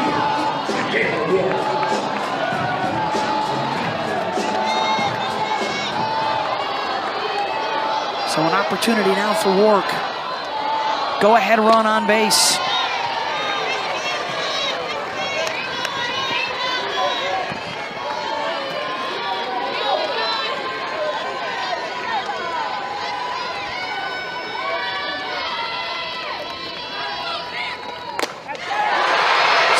That one the other way. Parker fighting it the whole time, makes the catch. And the runner Gross advances to second. That ball's hit hard, but that's a good defensive play by Ella Parker in right field. Outstanding base running by Gross to tag up on that.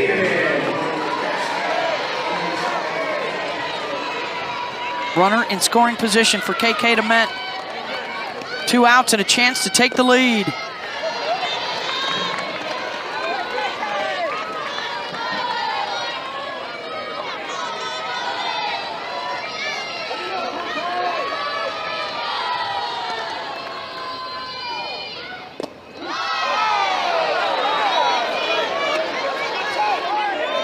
for a strike. 1-1. KK's 0 for 2.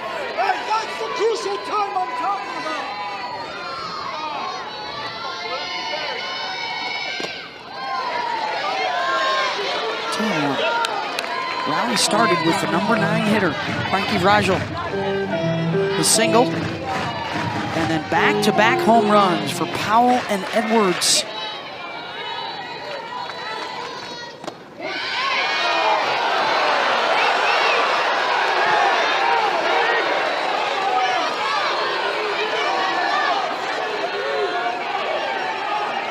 I think Bennett's asking why that was at.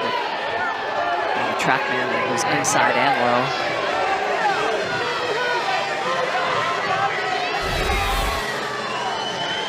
So this curveball coming inside. That lefty, excuse me, that lefty pitcher. See that pitch diving down a little bit, close to the zone, but it's a good pitcher's pitch.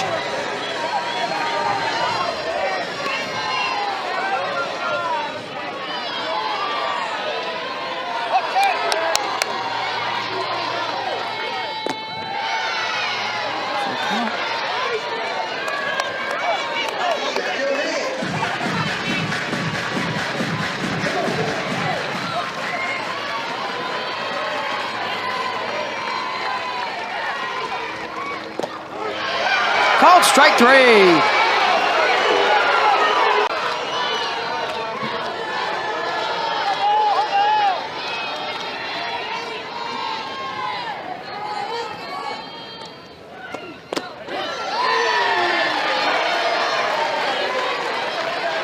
She has struck out on a rise ball twice.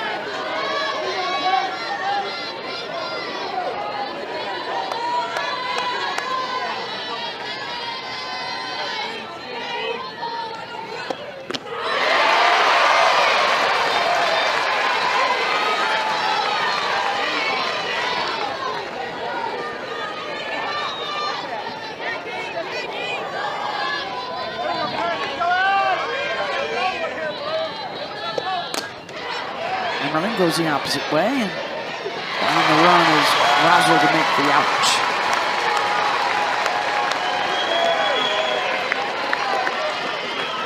Third base number 77, Sidney Barker.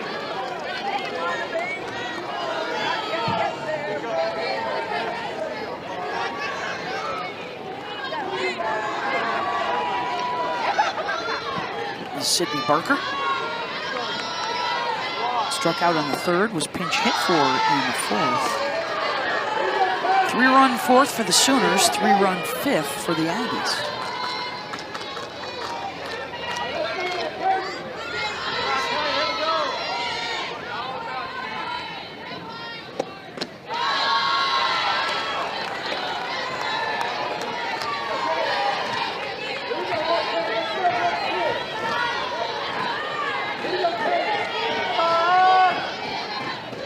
Barker, the only Sooner below 300, but she does have a 407 on base percentage. Figures out a way to work herself on base at times.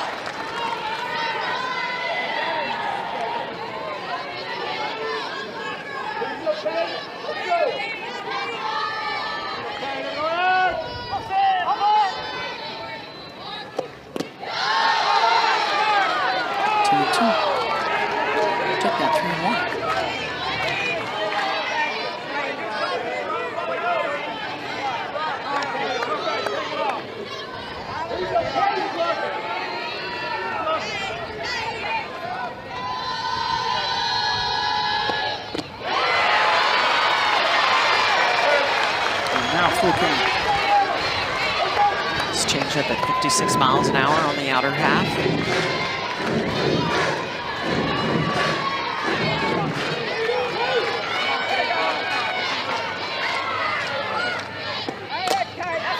And that'll drop in for a base hit.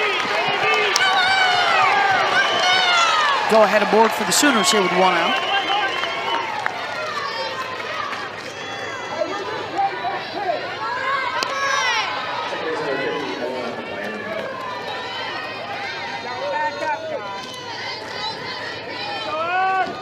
Fourth hit of the game, and here's Akbayani. Lined out in the third, walked in the fourth.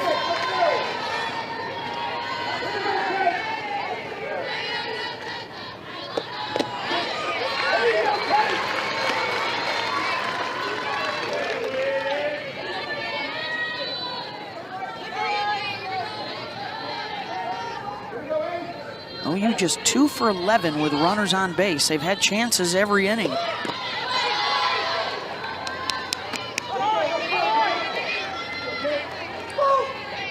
Bayani thinks about bunting, pulls it back, pitch low.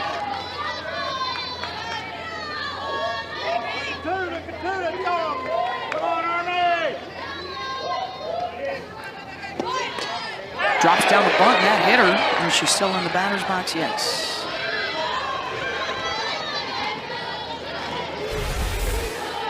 Similar scenario that we saw earlier in the game. You can see that back foot, though, out of the box.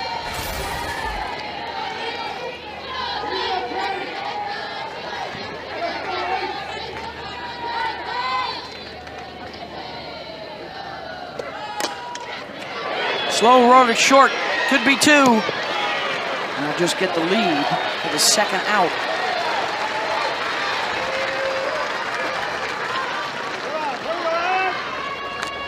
Top of the order now to Kai Miner, coming up for the 4th time. On base once with a walk.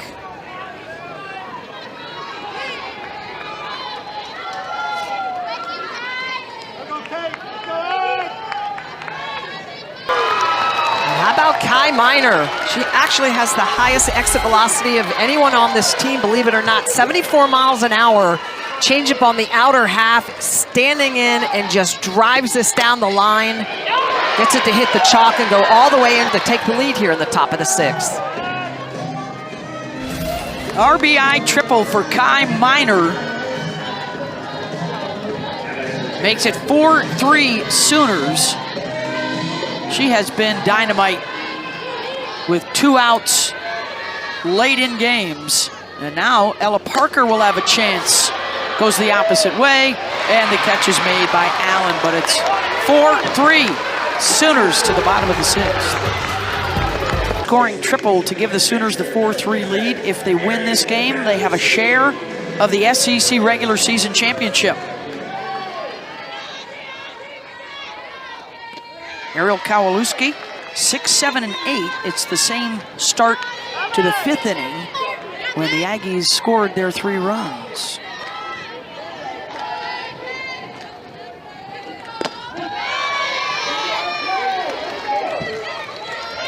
And their assistant coach, Russ Heffley, was ejected for arguing with the home plate umpire. Let's see if that's a spark.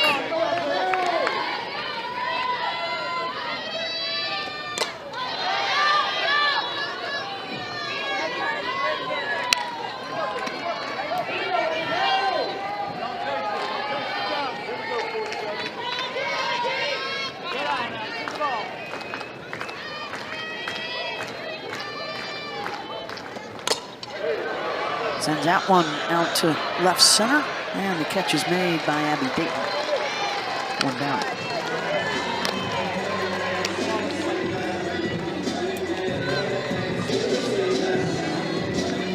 Just knew this was going to be an epic series. Texas A&M has been playing great softball as of late. Stubbed their toe a little bit last weekend against South Carolina, but prior to that, it's just kind of turned their season around. A little bit of a rough spot earlier, but a very talented team. Always rises to the occasion, especially when a team like Oklahoma is showing up at home.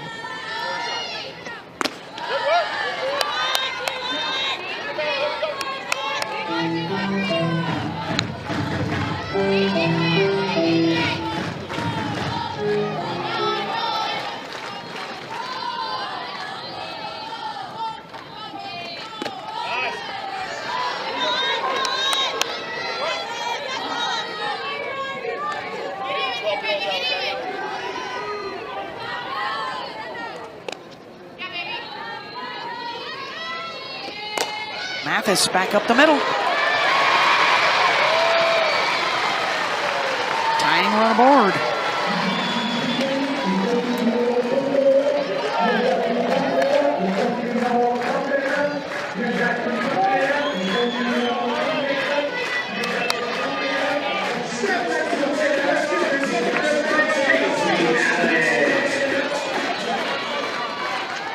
That'll bring up Paisley Allen.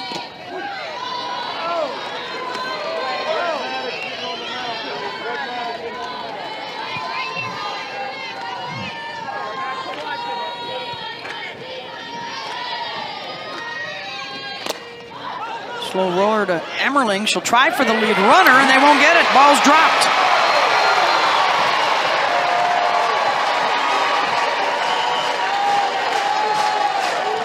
Well, this is an interesting play for Oklahoma. Emmerling really had to go to Garcia. Take a look at what happens here. She is going to field this, and right here, look at the way she is way over here. There's nobody at first base, so she's got to go after this play, the lead runner at second. It's a crossover throw, so it's hard for Garcia. She drops the ball. Good job by Allen to just hit it kind of in a no man's land. Tough play for the infield of Oklahoma because Agbayani has to make sure that Emmerling fields that before she goes to first. So a little bit of a delay. That's just a really tough, slow developing play for the Oklahoma defense. Very good defense, just 21 errors on the year for Oklahoma. Aggies looking to respond right away here in the bottom of the 6th. Tying run now in scoring position. Brazel singled her last time up.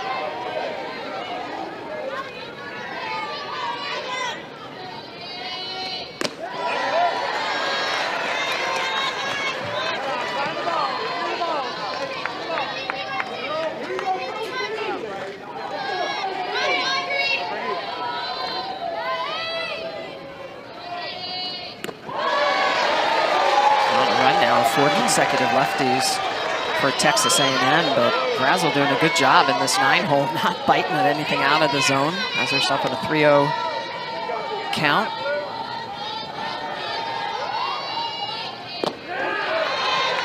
That's in for a strike.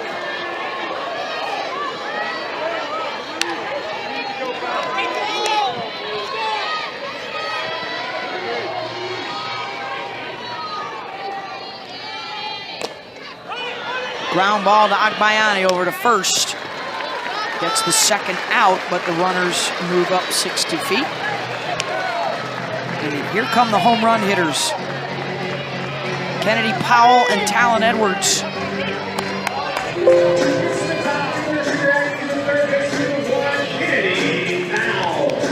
Two-run shot in the fifth. Tying run at third, go ahead at second. She brings them both home. Oklahoma's down to its final 3 outs.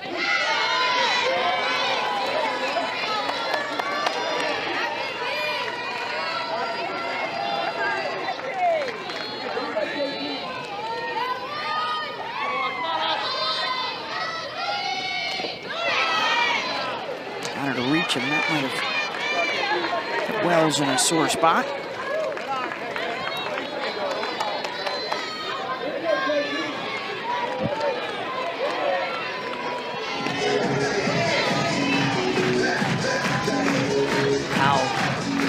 Moving through the box, more of a slap against this lefty-lefty matchup with Lowry in the circle. Just a 200 hitter against lefties. Swing and a miss. Lowry gets out of it. 1 run, Sooner lead, and Kendall Wells due up in the 7th. And been walked twice. Still sitting 1 home run shy from the single season record in NCAA history.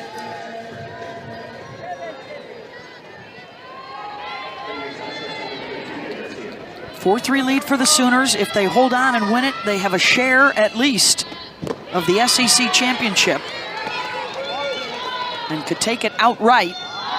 If Alabama were to lose, they're up 4-3 in the 6th inning, or Oklahoma can win it outright if they sweep this doubleheader. Garcia, Oppo, 1 down. And here comes Kendall.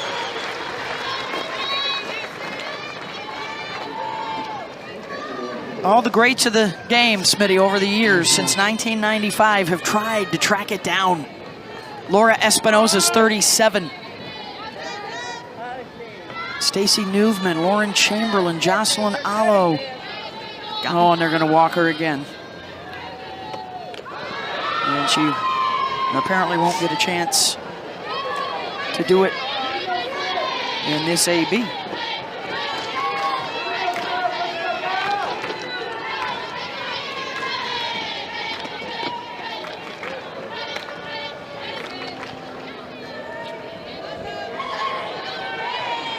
She faced Lexington yesterday, walked against her.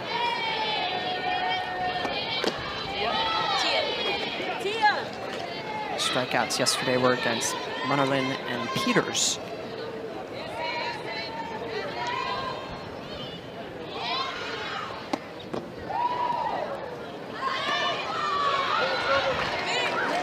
So the intentional walk to Wells. Pickering has protected her once today.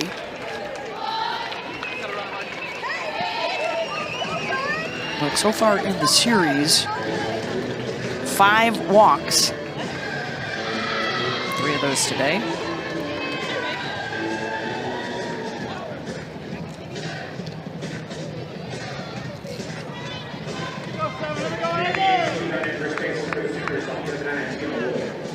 Tia Malloy is the pinch runner down at first base. Wells can re-enter. And here's Pickering. 1 for 2, an RBI single, also has been hit by a pitch.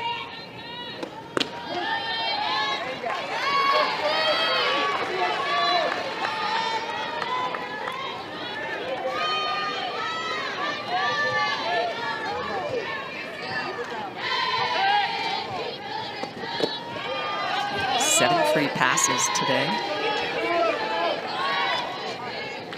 The Aggie pitching staff. A hit batter, 2 intentional walks.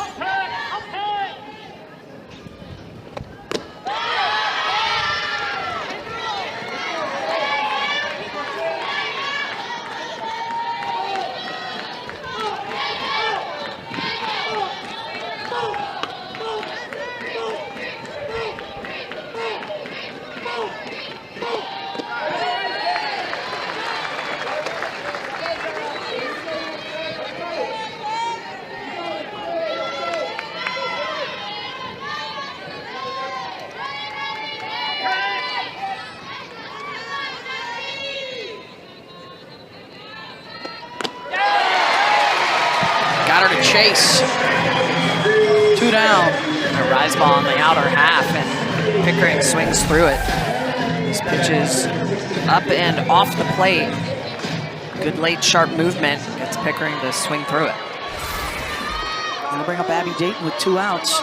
Big hitters due up for A&M in the bottom of the 7th.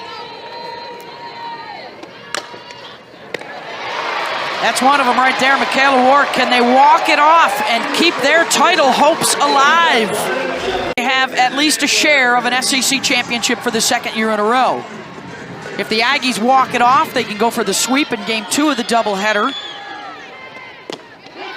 Oh, by the way, something that has never happened to the Sooners in Patty Gasso's tenure. A 3-game sweep by an opponent.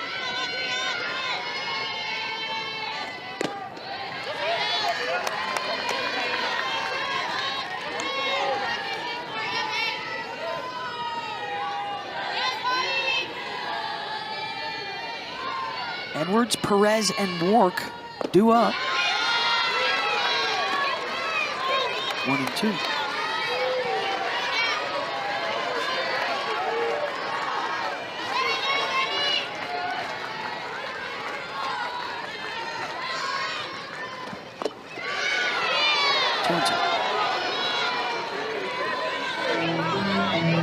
Nibble on that outside corner. That curveball, Lowry. Is that late and sharp?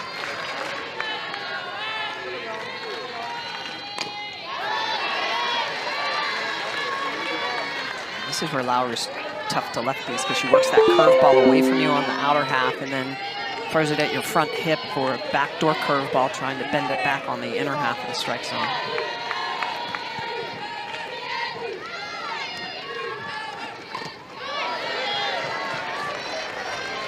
One of 6 seniors in the final home games of the regular season. Good chance that the Aggies will be hosting a regional as a top 16 seed.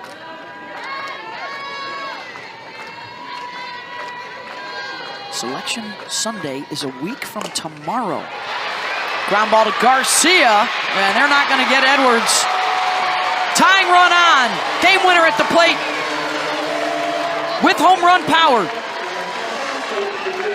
Maya Perez has 17 on the season. She's been intentionally walked 2 times in a row.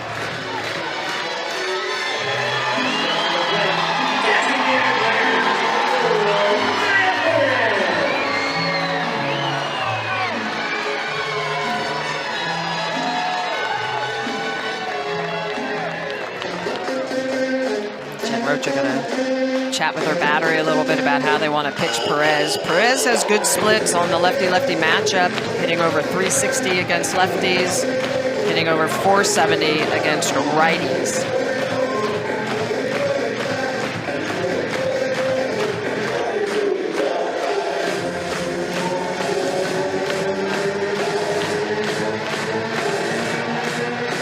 And what a matchup. The Oklahoma ace, Lowry, and the All-American slugger, Perez.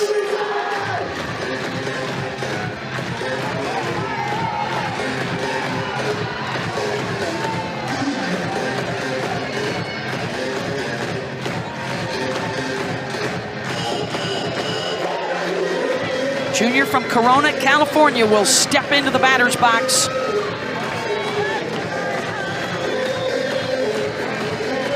So Oklahoma team that's only given up 6 runs in the bottom of the 7th inning.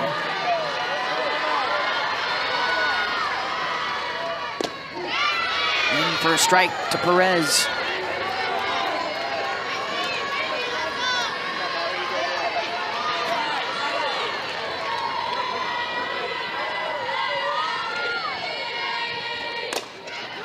Reaches for that outside to second for 1, over to first. Not in time. But they erase the lead runner, Edwards.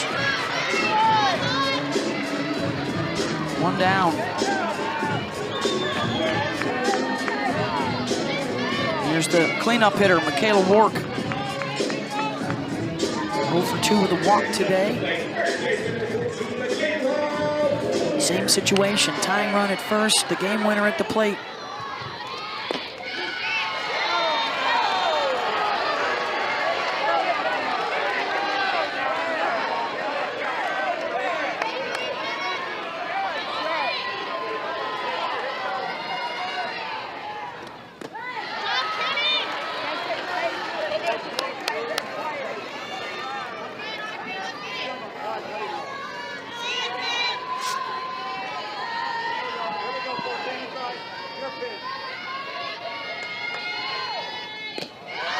Aggies have already pinch run once for Perez, so they have to keep her on the bases to keep her in the game. If this were to go extras. Go playing deep for potential double play ball. On everything on the outer half, they want nothing to do on the inner half with work, where she's got so much power. 3-1 leveraged count, but every pitch, curveballs on the outer half.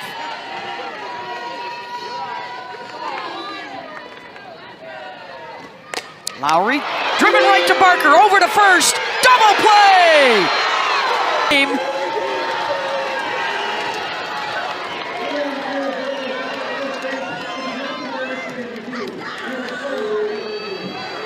So the umpires call for the review. Otherwise, that's ball game and a share of an SEC championship for the Sooners. Sydney Barker in the perfect position off the line, and the throw over. Ooh, it looks like she may have gotten that arm in there. It's hard to see because Lowry is blocking that angle just a little bit. And it does look like she's Yeah, it looks like safe. Perez is safe, so Yeah. this game is not yet over.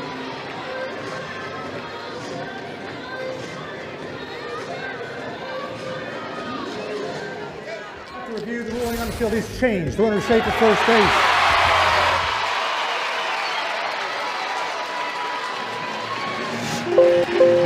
So Perez stays and KK Dement comes up. And the Sooners will have to regroup.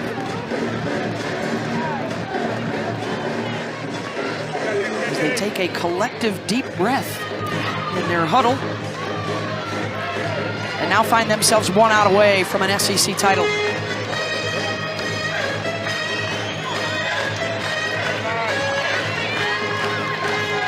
And now they will remove Perez and get a pinch runner into the game.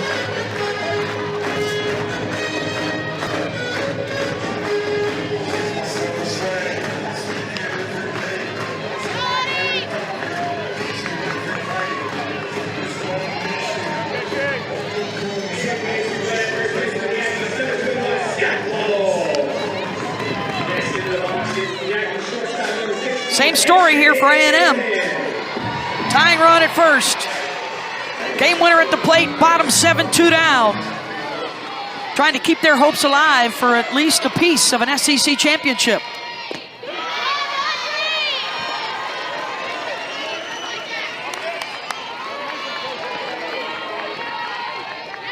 KK is 0 for 3 today. Ground ball to Barker. Misplayed, and everybody's safe. after a laser dart hit at Barker by Ward. This is a ground ball that just eats her up. No opportunity with that pitch running. Lau was able to get down to second base quickly. So Dennett finding herself at first. And now the tying run in scoring position for Ariel Kowalewski. And here's what's at stake. Oklahoma 1 out away from a share of the title. A&M hoping not only for the comeback, but a South Carolina rally as well. They're down a run right now to Alabama in the 7th.